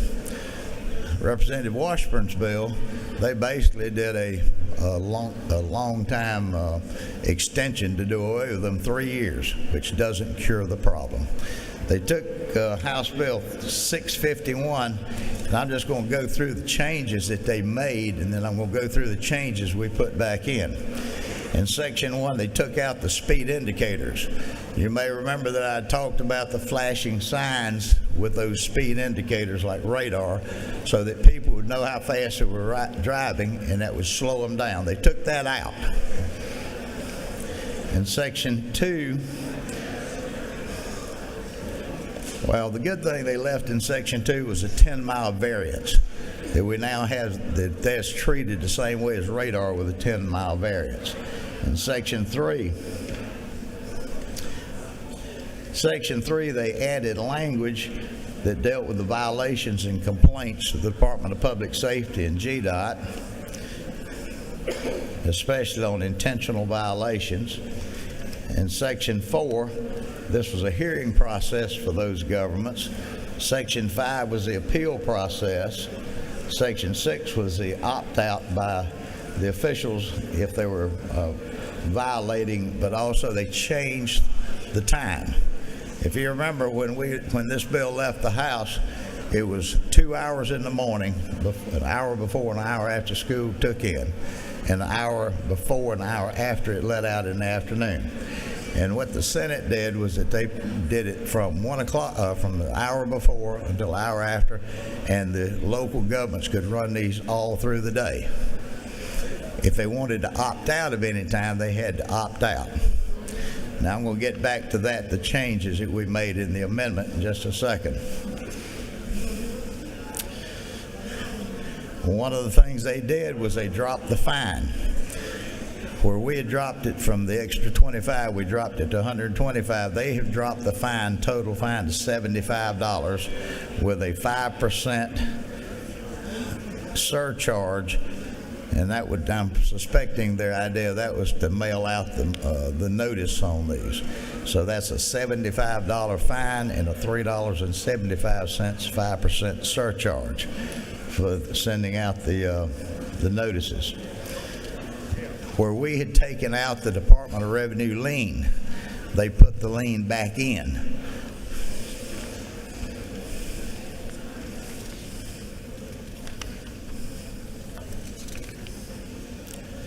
Those were a lot of the changes that they made and took it out. Now what I'm proposing, and I want to thank a few folks, I want to thank the Speaker's office for mediating this. Quite frankly, the Lieutenant Governor was adamant that they wanted to be able to run school cameras from before school until afternoon at the behest of the local officials, what they thought was needed. If you'll look on the first amendment that starts on line 14, what we have done is that we have said that they will put those speed indicators back on these signs. So what you'll see, we've gone back to the original language with the flashing signs, but they'll have those radar indicators that says how fast you're running. So that's in there, and they've agreed to that tentatively. Then we get into the hours. That starts on lines 22 to 41. It defines only on the school day. That's not weekends, and that's not any other time. And it's kind of, the way this is construed, it's kind of difficult to read. But what we have done is we have said that the cities will have to opt in.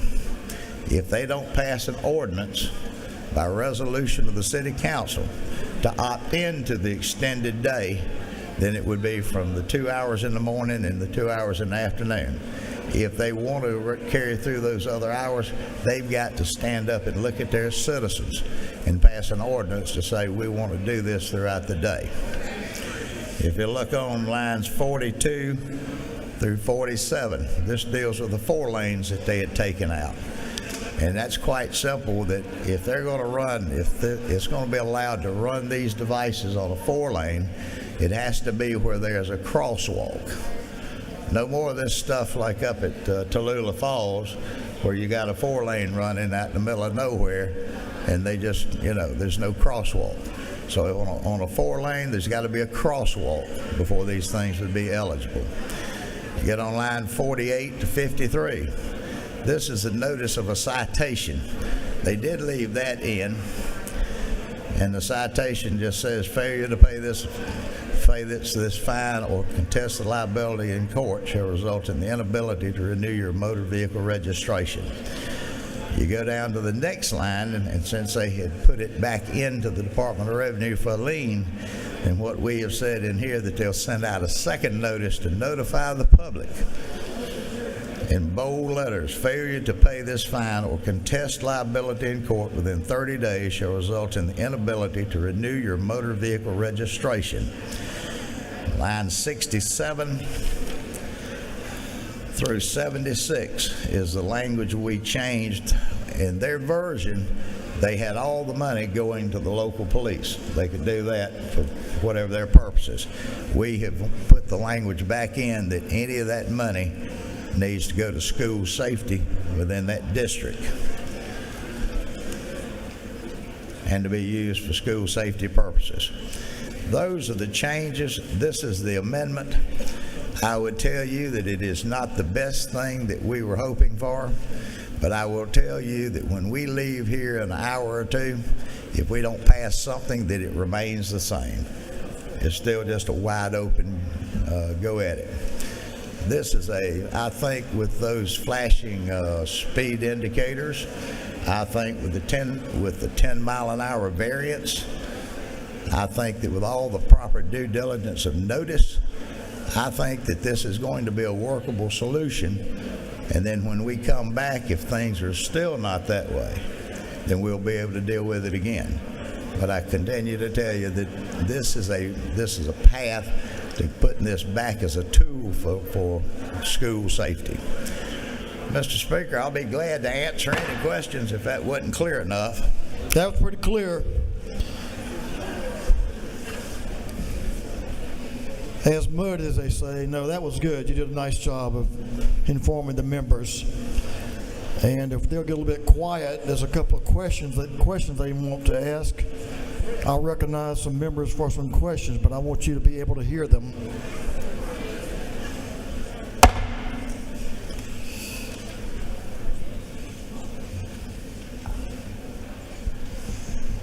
Gentleman, yield for a question. Yes, sir. Representative Bazemore is recognized for a question to your left. Thank you, Mr. Speaker. Yes, ma'am. Does the chairman yield? Yes, ma'am. Thank you. On page 2, line 25. Are you on the amendment? Is this AM 390495? Yes, that's and the looking amendment. At yes, ma'am. line 25. Should it actually say of 10 miles per hour over the posted? It says posted the speed limit. What we have done is that we have synchronized all of this language with the 10 mile an hour variance.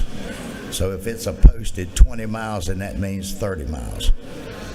Where it says over posted the, should it say over the posted? Ma'am, I didn't write it. That's Legislative Council, and they certainly write different than we do. Okay. It's an error that needs to be corrected? I don't think it's an error. Legislative Council wrote this language. I know, it was pointed out. Thank you, Mr. Chair. Gentleman, yield for another question. I certainly will. To your left, Representative Neal is recognized for a question. Does the gentleman yield? Gentleman yield? Yes, ma'am. Lines 48 through 53. 48.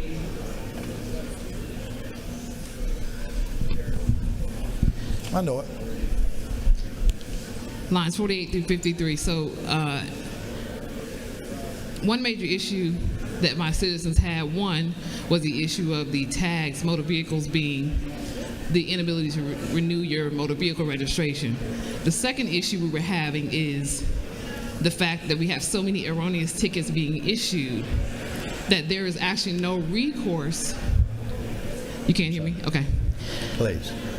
The issue, what I'm having is with 49 to 53 being put back in, is the fact it feels like we're going back to creating and sitting in the same problem we were trying to alleviate, because by the time you get the ticket, whether it's erroneous or not, by the time it hits your vehicle registration, when you try to call those numbers, you have no recourse in the courts. You're still forced to just pay your ticket. And a lot of people in my communities, they just have to pay all the tickets, whether they get a recourse or not, just because they need their car. So well, that's what we're trying to fix, I think. To ask your question, the gentleman will answer. Yes, go ahead. As I understand, this was the language that was in the first bill that has been changed in lines, but it says the failure to pay. This is that first one you're talking about on those lines. That's a notice that you get when there's been a violation.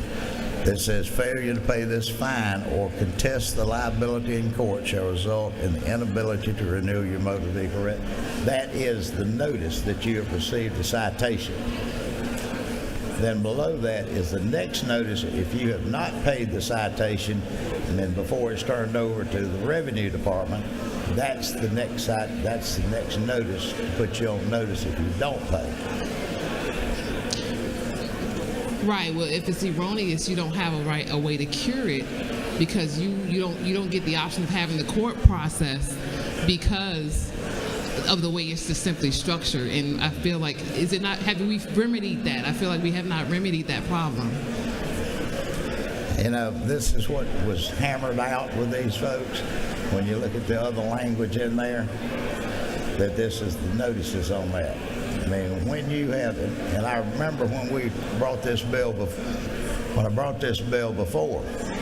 that people who contested, once they called the court, if there was something that was not right, like the hours or the speed, then if they contested it, most of the times they were dismissed. Okay, thank you. Yes, ma'am.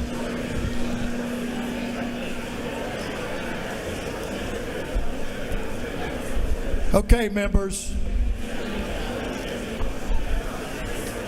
We still have some work to do. The other chamber doesn't have any work to do. We're working for the people of Georgia. You can go home if you want to, but I'm going to stay here and ask the members of this chamber to take care of the people's business.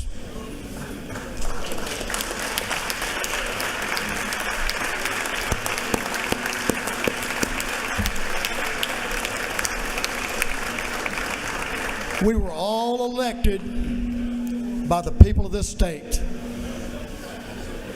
to come to this place and take care of issues that sometimes we disagree on and those that we agree on, but always with what's in those folks' hearts as what's best for Georgians. And I trust that for each and every member in this body.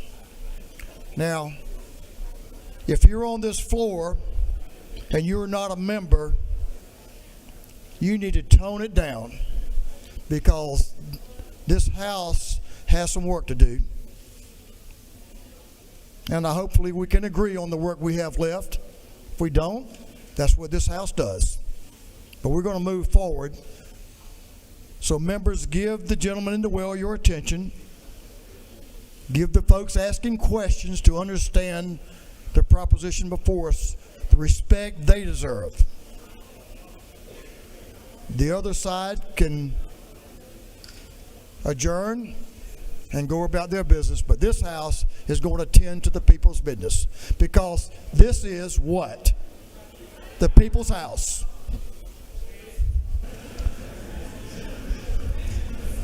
Representative Bennett is recognized for a question. Thank you, Mr. Chairman. Would the gentleman yield? Yes, ma'am. I just need clarification. Thank you for your thorough explanation. It was kind of challenging to read and listen at the same time. Is it not true that this bill started out being about cameras in school zones? Is that now removed? And school safety, yes, ma'am. So the cameras have been removed on line 24, where it says using photographically, and photographically has been stricken. Recorded images. What other kind of recorded images will there be? They have not been removed. They have not been removed. They have not been removed. Okay, thank you, sir. Yes, ma'am. Representative Petrie, Chairman Petrie, to your left, is recognized for a question. Thank you, Mr. Speaker. Mr. Chairman, do you yield? Yes, sir. Over here. Chairman, I just want to make sure I'm clear. Obviously, this measure is not what we wanted and have worked for several years. I appreciate the great work you've done, but am I correct that on line 78, so all these funds are only now to be used for school safety purposes within schools? Is that correct, sir? That is correct. Thank you, Mr. Chairman, for all your efforts. Thank you. Chairman Dickey is recognized for a question. Does the gentleman yield? I certainly will. Like Chairman Petrie, I appreciate your work, and I know it's I'm all for compromise with our friends across the way, but isn't it true that this bill really doesn't solve our problem with these school zone cameras? And I think they're in all of my counties, all 5 of my counties, and this is one of the number one issues I hear. And this bill just does not change things, in my opinion. But I appreciate your work on it. I appreciate Mr. Washman's work on this. But I intend to vote against this amendment. I just think it does not do the job it needs to be doing. And thank you, though, for the work. Well, I thank you. And as I had said, there's a lot of things in here that will tone these back to being a tool instead of the gotcha tool that's been used, and it's all we've got. Now, this may be a fitting time to say this, and I want to tell the people in this house how proud I am. I understand that the Senate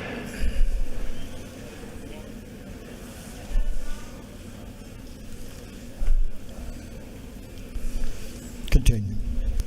I want to tell the members of this house how proud I am that you're still sitting in here, and I understand that the Senate has already sine died.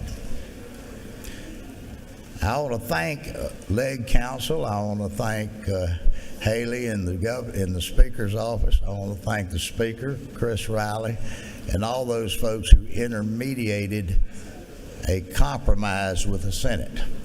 A lot of y'all have heard my opinion over the years about the Senate and how I think so much that Utah must have had it right when they had a unicameral body of the legislature. But we're here doing the people's business, as the Speaker had said. This was a solution. It wasn't a perfect solution by any means, but it moved us forward to take the gotcha out of public safety in regard to these school zones. Now, if this House votes in favor of this, which I certainly hope you will, it'll probably have no meaning since the Senate's already took off. But I want you to know how proud I am of everyone in here for standing by to pass something even when there's a hollow suit across the hall. Gentlemen, yield for 1 or 2 more. I certainly will. A gentleman has spent a lot of time working on this proposition. Recognizing Representative Washburn for a question. Give the gentleman your attention, please. Thank you, Mr. Speaker. Does the chairman yield? I certainly will.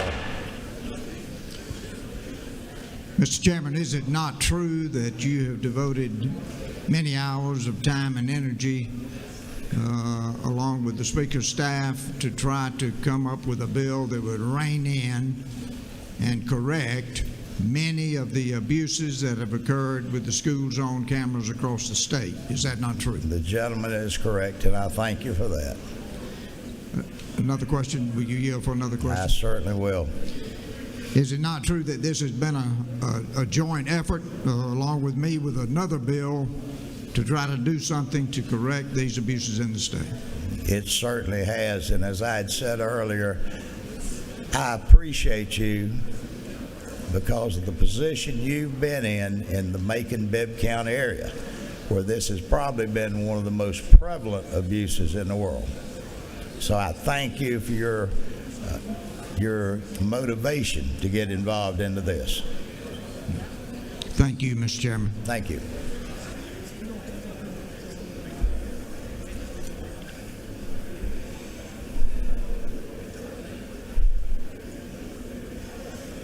Gentlemen, yield for another question. Be glad to. Representative Evans to your left. Representative Stacey Evans recognized for a question. Thank you, Mr. Speaker. Does the gentleman yield? Over here. Yes, ma'am. Since the Senate has decided to go home, and you just mentioned, since we're amending what they did, I guess it sits. And I know you've worked on this so hard, as have so many others, and this is a problem. I mean, is there any interest in at least taking what they did so that we could have final passage of something? No, ma'am. Okay. Just thought I'd ask. I do not think that the substitute that they passed, as my good friend from Fort Valley had said, that this isn't getting it far enough, but this gets it far enough to correct a lot of the misuses. But this did nothing. This did nothing except make it that much worse. Understood. I'm just afraid we're going to end up doing nothing too, and I hate it. But thank you for your work. Thank you. Mr. Speaker, I think that everybody knows the posture. I can tell you that I'd almost say this is the first time in 30-some-odd years that I tried to pass a bill when there wasn't anybody to receive it. So I feel like that's another historic move. But I do want to thank every member of this House for staying in your seats to vote on this so that when the press asked questions, it wasn't us. We found a solution, ladies and gentlemen. Mr. Speaker, I would appreciate the members' vote on this last issue, and I'll step aside. The gentleman has yielded the well. Members, before I go through the remainder of this bill, here's going to be our posture. We have privileged resolutions that are important to the members of this House. We're going to take them up in a few minutes. We're going to figure out exactly what we can do, but I think there's some bills that have come across. I guess they'll continue working, the staff, and get them over here to us, and we'll be able to take final action on. So we're going to ask you to stay patient, stay with us as we move through this bill, and then we'll finish our night up and we'll adjourn this thing and go sine die and come back for next year. So with that, is there any objection to the adoption of the House amendment? Hearing none, the House amendment is adopted. On the gentleman's motion that the House agree to the Senate's substitute to House Bill 651 as amended by the House, all those in favor will vote yes. Those opposed will vote no. And Mr. Clerk, will you unlock the machines?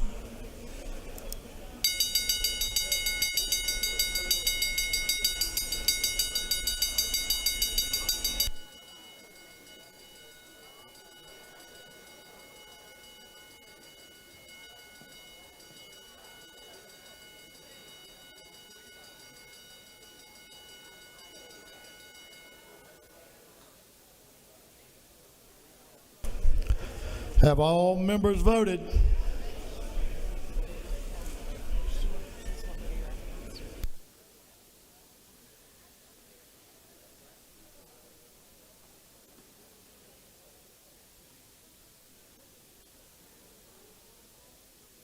For what purpose is Representative Neal rise? Vote Rule 133. The lady has that right, and the record will so reflect. Have all members voted? All members voted? If so, Mr. Clerk, will you lock the machine? On the gentleman's motion, the yeas are 140, the nays are 29, and the House has agreed to the Senate substitute to House Bill 651 as amended by the House.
So members, if I can have your attention, let's see if I can convey this information. We have it on the authority of Legislative Council.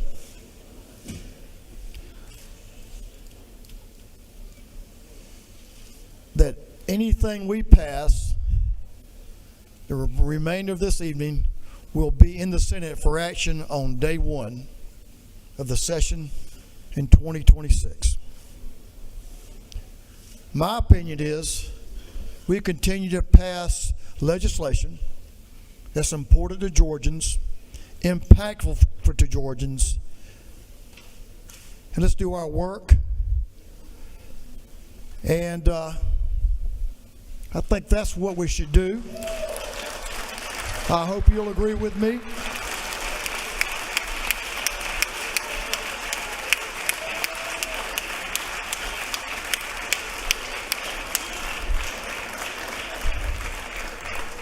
We're going to conclude with some thank yous in a little bit, but I'll go ahead and let you know this.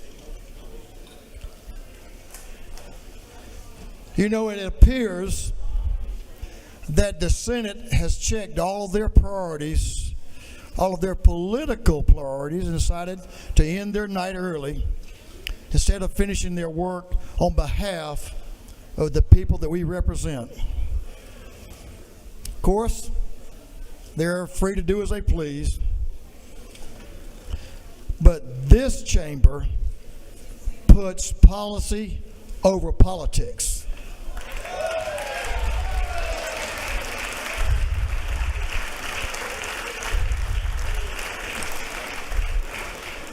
And there's still plenty of good, common sense policy left on this House's agenda. And we're going to take it up, and we're going to continue to work for the people of Georgia just a little bit longer. I'm going to ask you to stand at ease for about 15 minutes. Let us make sure we get a few pieces of information back from the clerk of the Senate, the Secretary of the Senate, and then we'll move on with the business of this House for the good of the people of Georgia. Thank you, members. This House will stand at ease until 10 minutes until 10.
Mr. Clerk, how about ring the bell?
Okay, members, I'm going to give you some names. We have some further actions that we can complete tonight, and the House is able to do just that by our rules.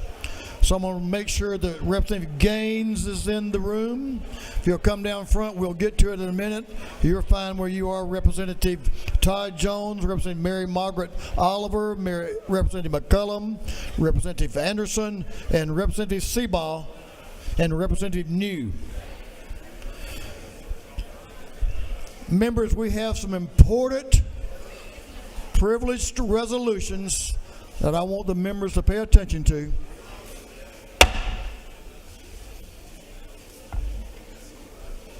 Mr. Clerk, will you read the caption to a group of privileged resolutions?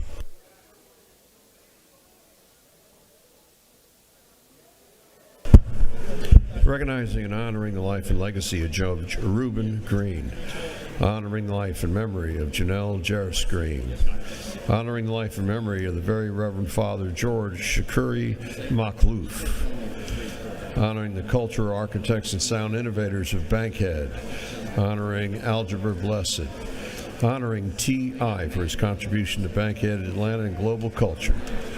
Honoring the long-standing partnership between the province of Quebec and the state of Georgia.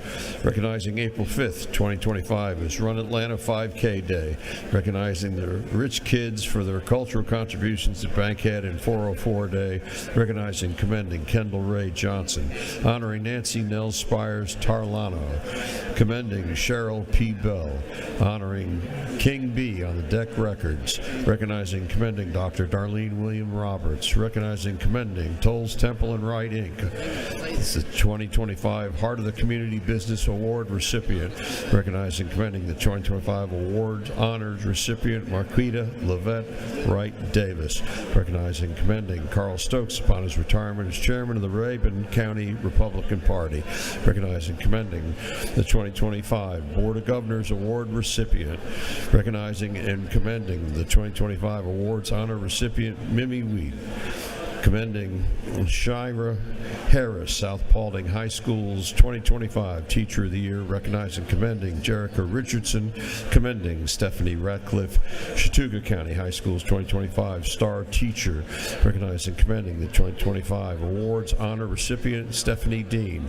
Commending Jayla Rich, Chattooga County High School's 2025 Star Student. Commending Laura Bryant, Tryon High School's 2025 Star Teacher. Commending Jesse Blankenship, Tryon High School's 2025 Star Student. Recognizing, commending the 2025 Heart of the Community Young Heart Award recipient Sierra McKnight. Recognizing, commending the 2025 awards honor recipient Lynn Green. Commending Sarah Grace Abernathy, Modell High School's 2025 Star Student. Commending Roy Mitchell, Coosa High School's 2025 Star Teacher. Recognizing, commending the 2025 awards honor recipient Virginia Barrow Harmon. Commending Victoria Payne, Coosa High School's 2025 Star Student. Commending Rachel Jones, Modell High School's 2025 Star Teacher. Recognizing and commending the National Newspaper Publishers Association. Recognizing, commending Jackie Trim on the grand occasion of his retirement. Recognizing and commending Gloria Dubberly upon the grand occasion of her retirement. Recognizing and commending the Savannah Tribune, Recognizing and commending Craig Coffey. Recognizing and commending the 2025 awards honor recipient Dave Roberson. Honoring the life and memory of Dixon Frederick Parker. Commending Kimberly Seals Allers and recognizing April 11th, 2025 as Earth Day. Honoring the life, leadership, and legacy of Gail Hirschung Evans and recognize her for her extraordinary contributions to journalism, civic life, and mentorship in Georgia, and for other purposes. That completes the reading of the privilege resolutions.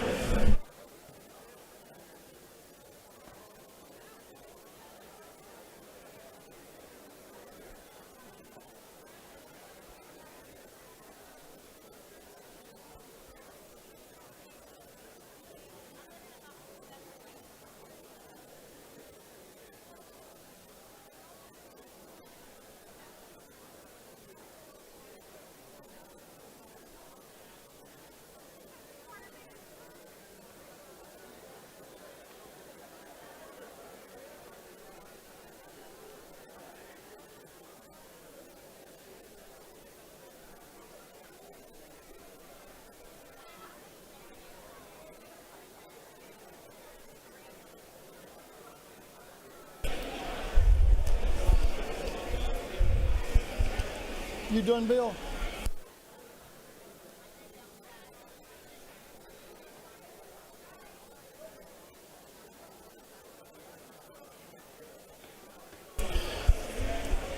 Is there any objection to adopting the privileged resolutions? Hearing none, the resolutions are adopted.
Okay, members, we're going to take up some final actions.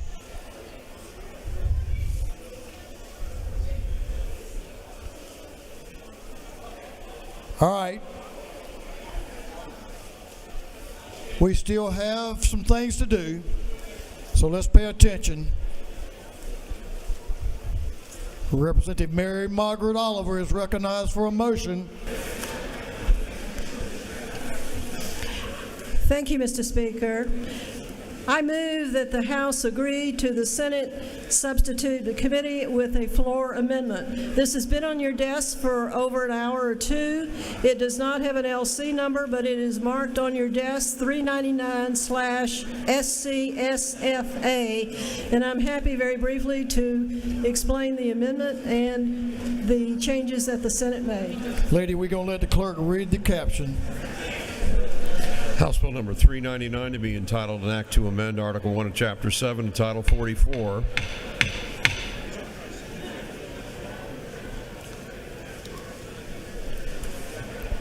Continue, Mr. Clerk.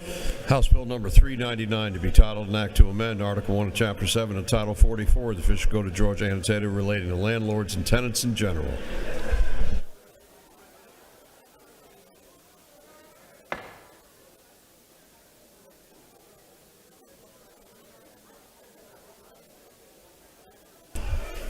Representative Oliver is recognized to explain the Senate substitute. Thank you, Mr. Speaker. I rise to agree to the Senate substitute to House Bill 399. This is final action by the House, does not require any further action by the Senate.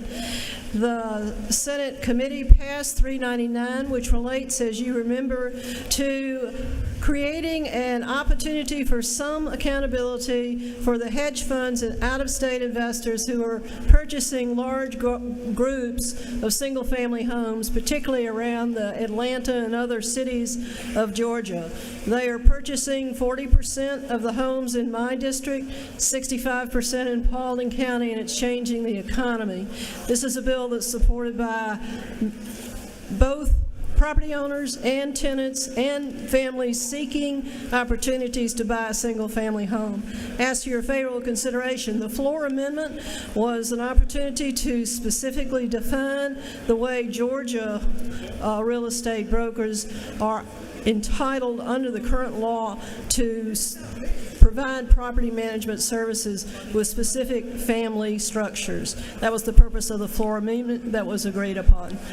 Thank you, Mr. Speaker. I ask for favorable consideration for final action of House Bill 399. The lady is yielded the well. Questions? You don't have any questions. The lady is yielded the well. On the lady's motion that the House agree to the Senate substitute to House Bill 399, all those in favor will vote yes. Those opposed will vote no. And Mr. Clerk, will you unlock the machines?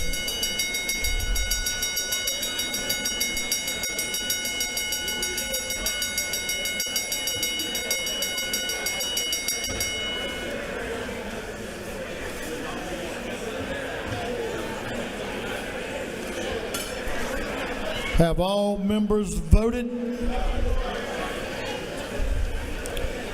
All members voted? If so, Mr. Clerk, will you lock the machines? On the lady's motion, the yeas are 159, the nays are 5, and the House has agreed to the Senate substitute to House Bill 299. For what purpose does Chairman Tarvin rise?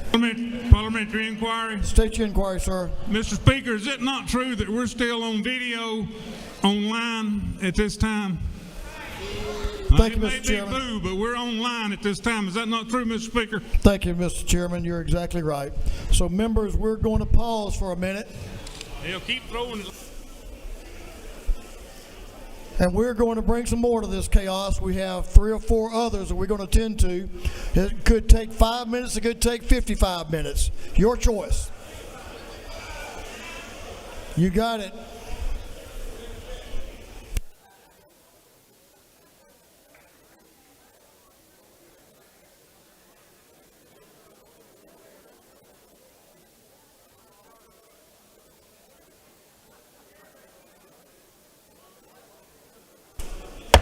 All right, all you members get in your seats.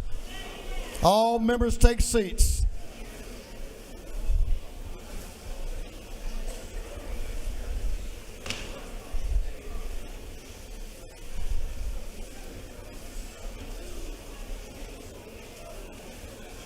All members, if you have a seat on the floor of the House, you need to sit in it right now. If you don't, you need to go to the anteroom or out the front door. All members, take your seats, please.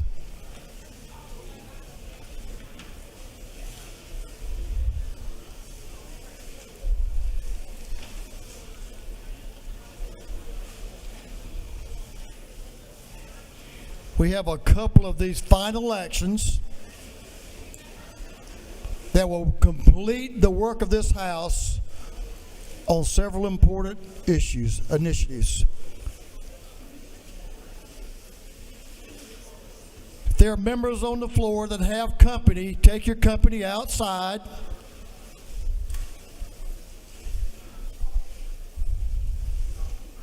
Members, take your seats.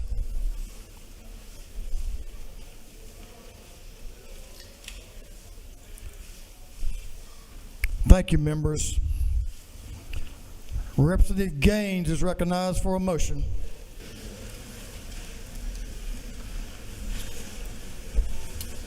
Thank you, Mr. Speaker. I move that the House agree to the Senate amendment to House Bill 296.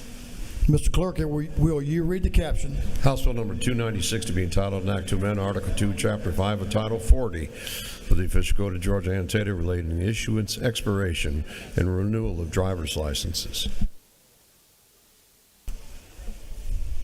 Representative Gaines is recognized to explain his motion.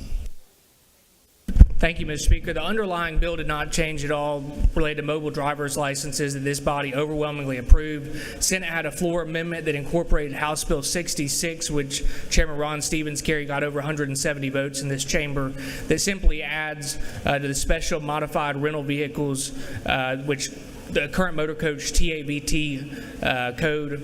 It doesn't change the amount paid, but it does allow payment over a one-year period, Mr. Speaker, and I'll yield the will.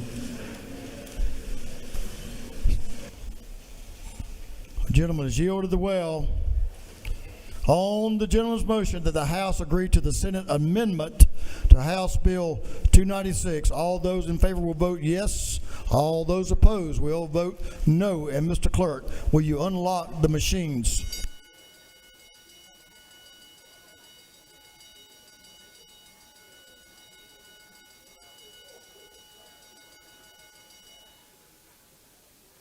Have all members voted? All members voted. If everyone's in their seats, we can vote and get out of here. I think that's the good old common sense way to do it. Get in your seats and let's vote. Up or down. Have all members now voted? If so, Mr. Clerk, will you lock the machines? On the gentleman's motion, the yeas are 163, the nays are 3, and the House has agreed to the Senate amendment to House Bill 296. Chairman Todd Jones is recognized for a motion.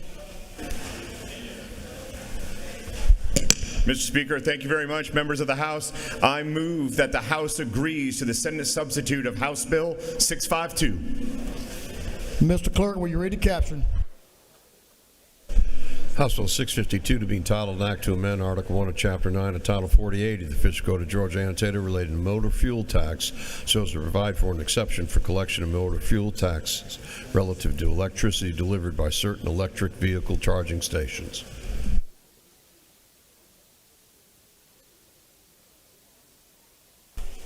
The gentleman will explain his motion. This is how important the work we have left to do is this is a clear demonstration of it. The gentleman is recognized to explain his motion. Thank you, Mr. Speaker.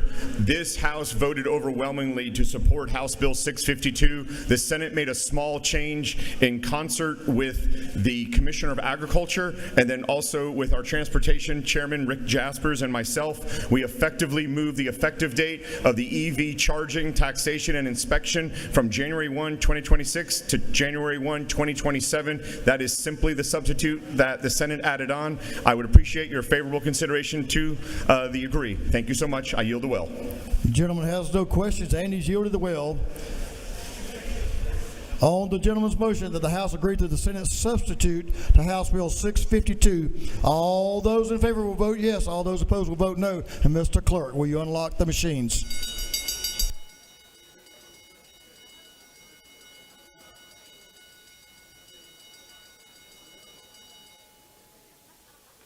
Have all members voted? All members voted. If so, Mr. Clerk, will you lock the machines? On the gentleman's motion, the ayes are 163, the nays are 0, and the House has agreed to the Senate's substitute to House Bill 652. Representative McCollum is recognized for a motion. Thank you, Mr. Speaker. I move that the House agree to the Senate substitute to HB 422. Mr. Clerk, will you read the caption?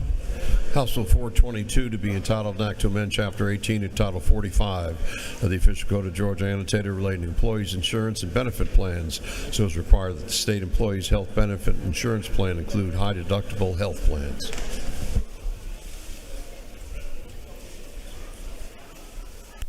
Representative McCullum is recognized to explain the Senate substitute.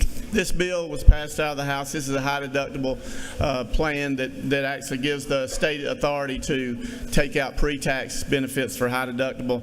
The only changes the Department of SHBP had asked to change on line 22 before January the 28th to implement the two plans. And then also the other change was on or before January 2026. The department asked to change that date before they implement the plan. I'd appreciate it if you'd vote yes on this bill. I stand for any questions, Mr. Speaker. The gentleman has no questions. I yield the well. Gentleman's yielded the well. On the gentleman's motion that the House agree to the Senate substitute to House Bill 422. All those in favor will vote yes. All those opposed will vote no. And Mr. Clerk, will you unlock the machines?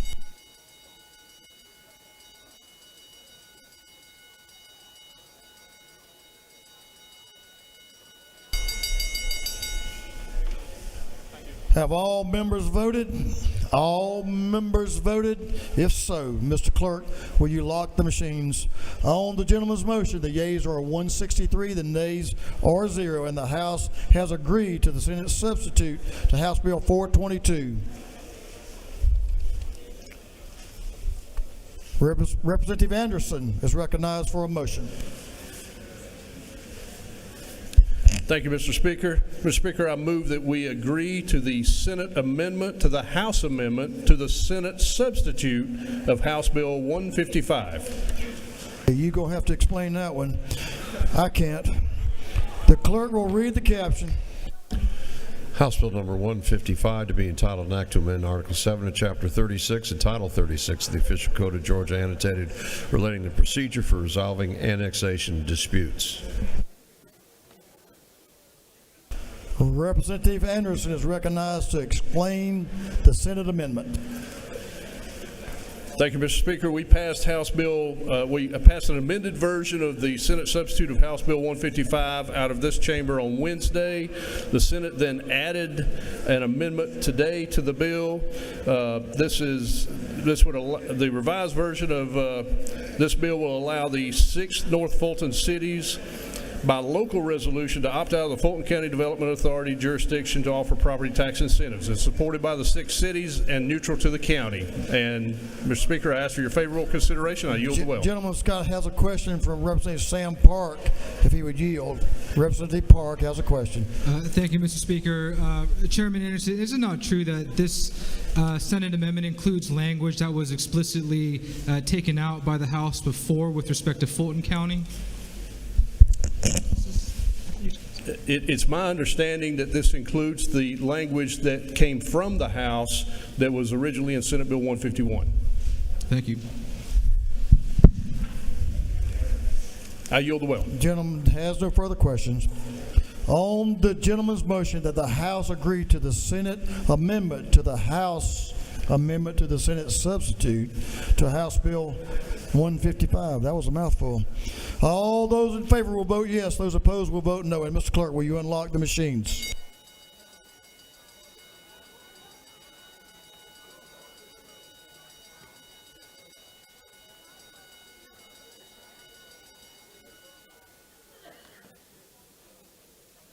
Have all members voted? For what purpose is Representative Roberts rise? Parliamentary inquiry. State your inquiry. Isn't it true that HB 155 is a cleanup bill I've been trying to bring for 3 years and we're finally getting it through this time? Thank you. Well, I'm glad we stayed open to get it done. Thank you, thank you, thank you.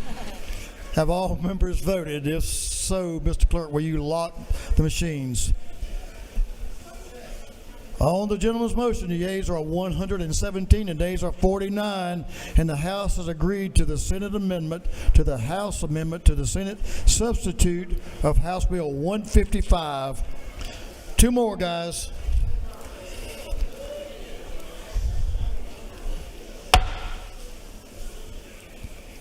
Representative Seabaugh is recognized for a motion.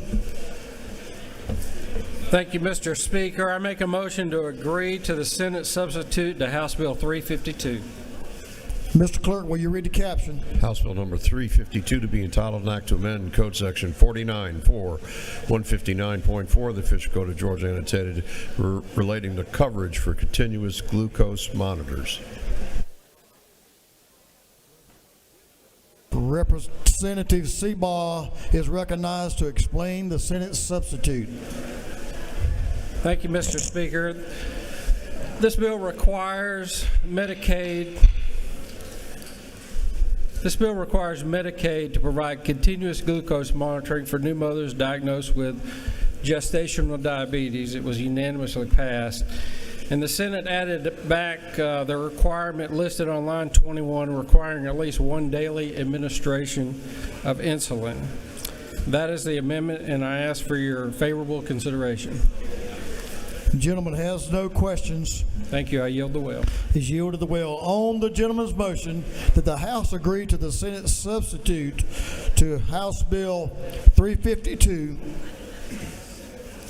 all those in favor will vote yes. Those opposed will vote no. And Mr. Clerk, will you unlock the machines?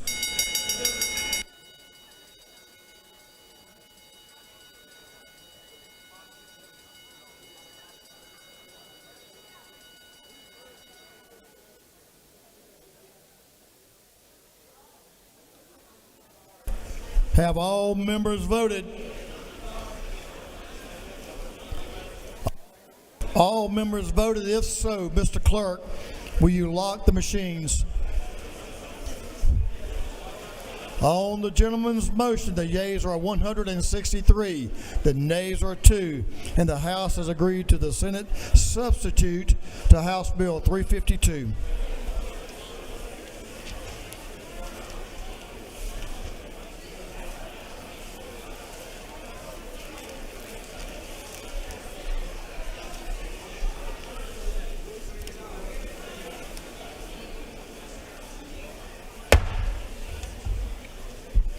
Here's the one you've been looking for.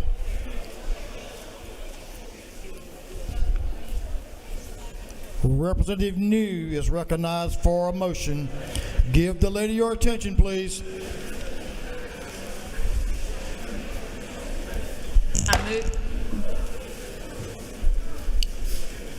I move that the House agrees to the Senate substitution for HB 516.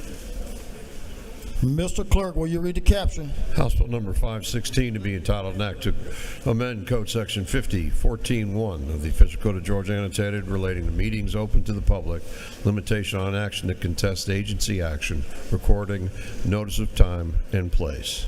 Representative New is recognized to explain the Senate substitute. The overview of House Bill 516, it passed the House. It allows county and regional library boards and community service boards to conduct meetings through teleconferencing. The new provisions made where meetings must be held at physical locations with at least 50% of the board members physically present, must provide one or more methods for public viewing of the meeting, and public commentary allowed without being physically present. In addition to the bill was the Attorney General can approve private activity bonds to fund construction or renovation of state charter school buildings. That is the bill. I ask for your favorable consideration. If there's no questions, I yield the well. The lady has a couple of questions. All right. Will lady yield? I yield. Representative Evans to your left is recognized for a question. Thank you, Mr. Speaker. Does the lady yield? I will. I have a question about Section 1, the part about the Attorney General approving bonds. Yes. Could you tell me who handles this process right now, and why are we having the Attorney General do it now? Okay, so it doesn't take it away from anyone else. It's an elected authority or Board of Charter of Schools, and then we're just giving another option for charter schools to be able to be built or renovated. Do you know the reason why we picked the Attorney General? Because this was within his scope to do. Will you yield for one more? I will. Was the process for having these bonds approved before? Is there some sort of backlog? Is there some sort of reason why we needed to add another person? I do believe there is a backlog. That's what I was As I understand it, yes. Could you tell me from where that comes from? From the Cherokee County school system. Okay, thank you. Thank you. I appreciate the question. The lady yield for a couple more questions. One more question, sir. Chairman Irwin, to your right, is recognized for a question. Great, thank you, Mr. Speaker. Does the lady yield? I will. Is it not true this process allows charter schools to access funding for their buildings while ensuring public input in compliance with legal requirements? Yes, sir. It sure does. Thank you for this bill. Thank you for the question. I will yield the well, sir. Thank you for your considerable consideration. Ladies yielded the well. On the lady's motion that the House agree to the Senate substitute, the House Bill 516, all those in favor will vote yes. All those opposed will vote no. And Mr. Clerk, will you unlock the machines?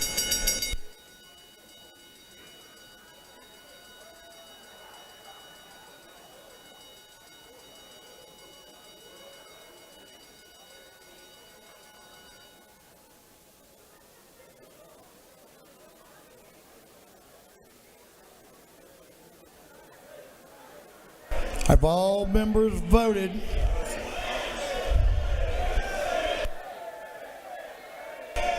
Have all members voted? If so, Mr. Clerk, will you lock the machines?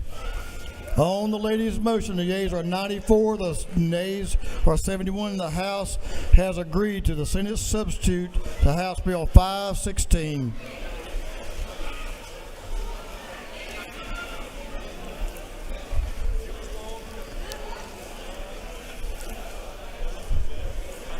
Thank you, members.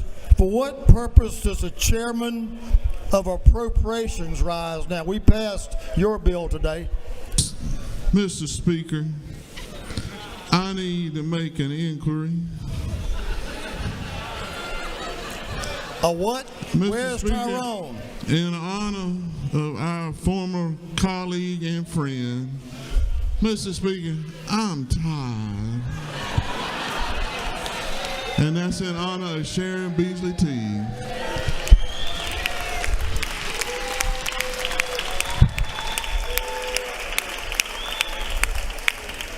I do miss my friend Cheryl Beasley Teague. She was a good one. She was a good one. Mr. Leader, we're not quite ready for that final motion, but I'm going to recognize the leader for a motion. Mr. Speaker, I move that all bills and resolutions on the general calendar be recommitted to the committees from whence they came. Is there objection? No objection is so ordered.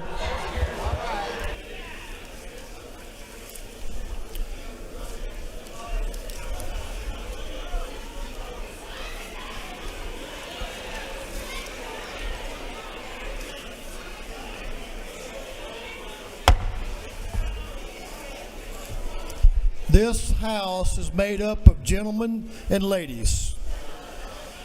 And there are a lot of people who help us get our work done, so let's take just a minute and give them a thank you before we adjourn for the day. To the Speaker's office staff, our interns this year, Hannah Creedon, Wally Stover, Bethany Jones, thank you for your service.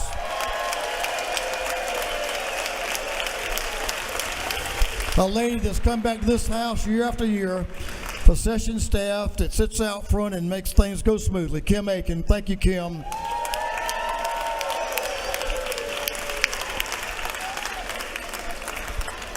Reviewing a lot of bills, a lot of hard work this year's externs, Catherine Brennan, Chris Mendelson, Morgan Fold, and Alex Rowe. Thank you for your work.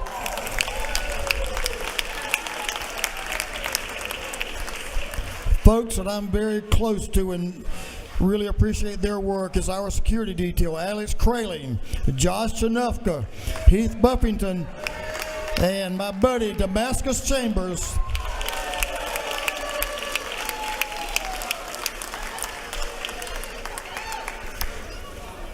And one gentleman we got to celebrate with last week, the office staff in the Speaker's office. Chief of Staff, Terry England.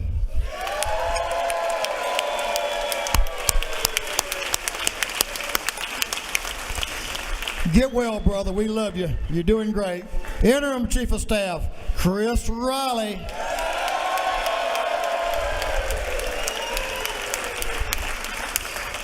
The indispensable Keith Williams and Haley Galau.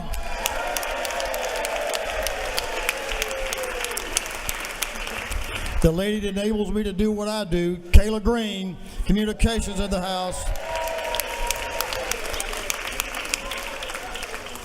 The ladies and a gentleman that makes the House Speaker's office work, Sheena Wright, Ashley Newton, and Jacob Shield.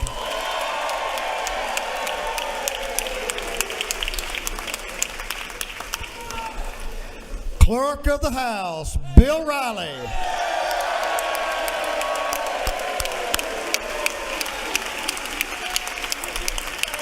And all the staff, but especially Carrie and Scotty, thank you for what you two do every day, and we appreciate y'all.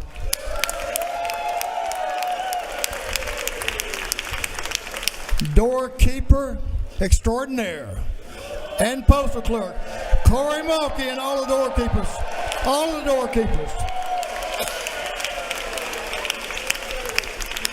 House photographers, Colleen Massey and Ben Massey.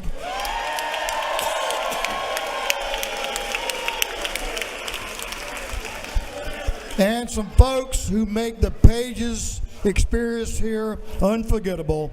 Our house page ladies and all of our pages that have been here this year doing the hard work to make this place run. Thank you all. Let's give the page ladies, the page desk.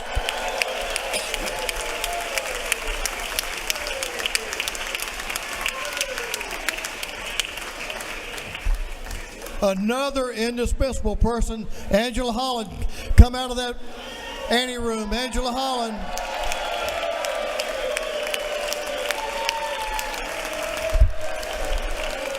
You're the best, and thanks for what you do in providing all the refreshments and taking care of us. House offices, House Budget and Research Office, Director Christine Murdoch, and entire House Budget and Research Office.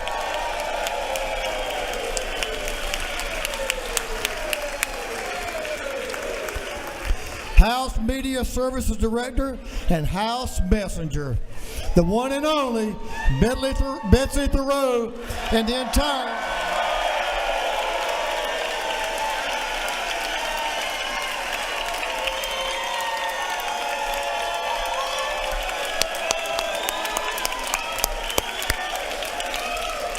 and all of our media people.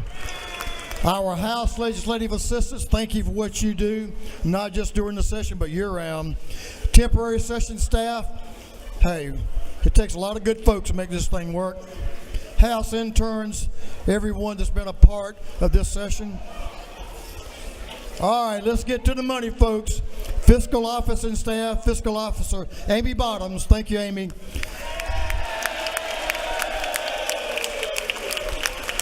IT Department and Staff Director Clint Smith, Deputy Director David Underwood. Thank you guys for what y'all do. Office of Legislative Counsel, y'all been working them overtime lately. Legislative Counsel Betsy Howerton. Legislative and Congressional Reapportment Office and Staff Director Gina Wright. Thank you, Gina. Human Resources Officer, Director Donald Cronin, Alyssa Martin, our House Intern Director. Thank you to another special group of folks, the GBI, the Georgia State Patrol, our Capitol Police.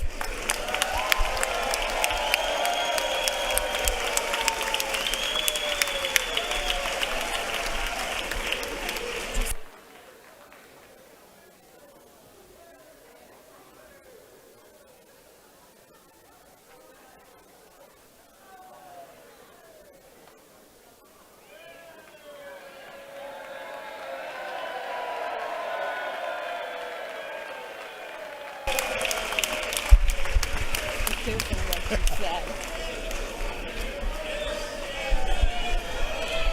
Go ahead.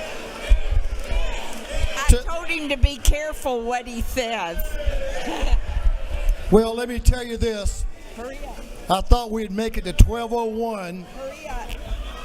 because tomorrow, April the 5th, is this lovely lady's birthday. Happy birthday.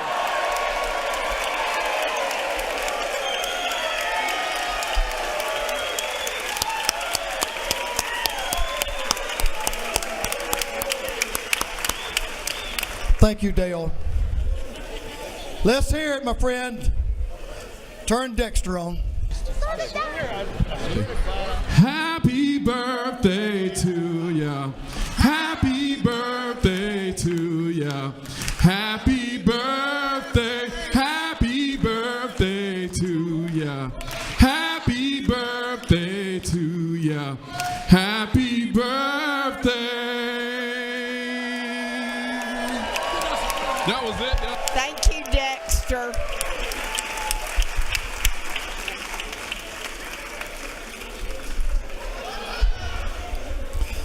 Thanks to every member of this house. You're special people doing special work. Thank you. Look forward to seeing you over the interim and certainly back in January. Don't we have some pages? Let our pages come down. Been with us all day. Let's celebrate our pages.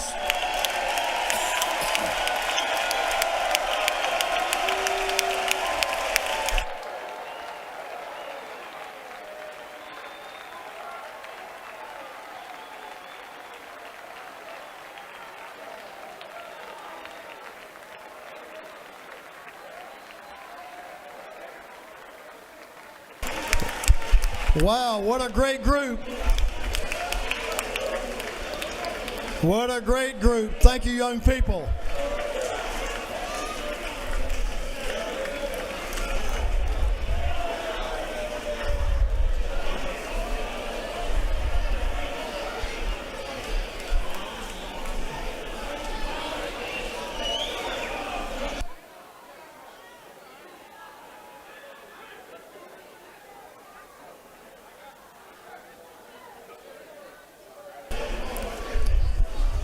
The majority leader of this house is recognized for a motion. Mr. Speaker, I move that this House stand adjourned, sine die. On the motion, this House stands adjourned, sine die.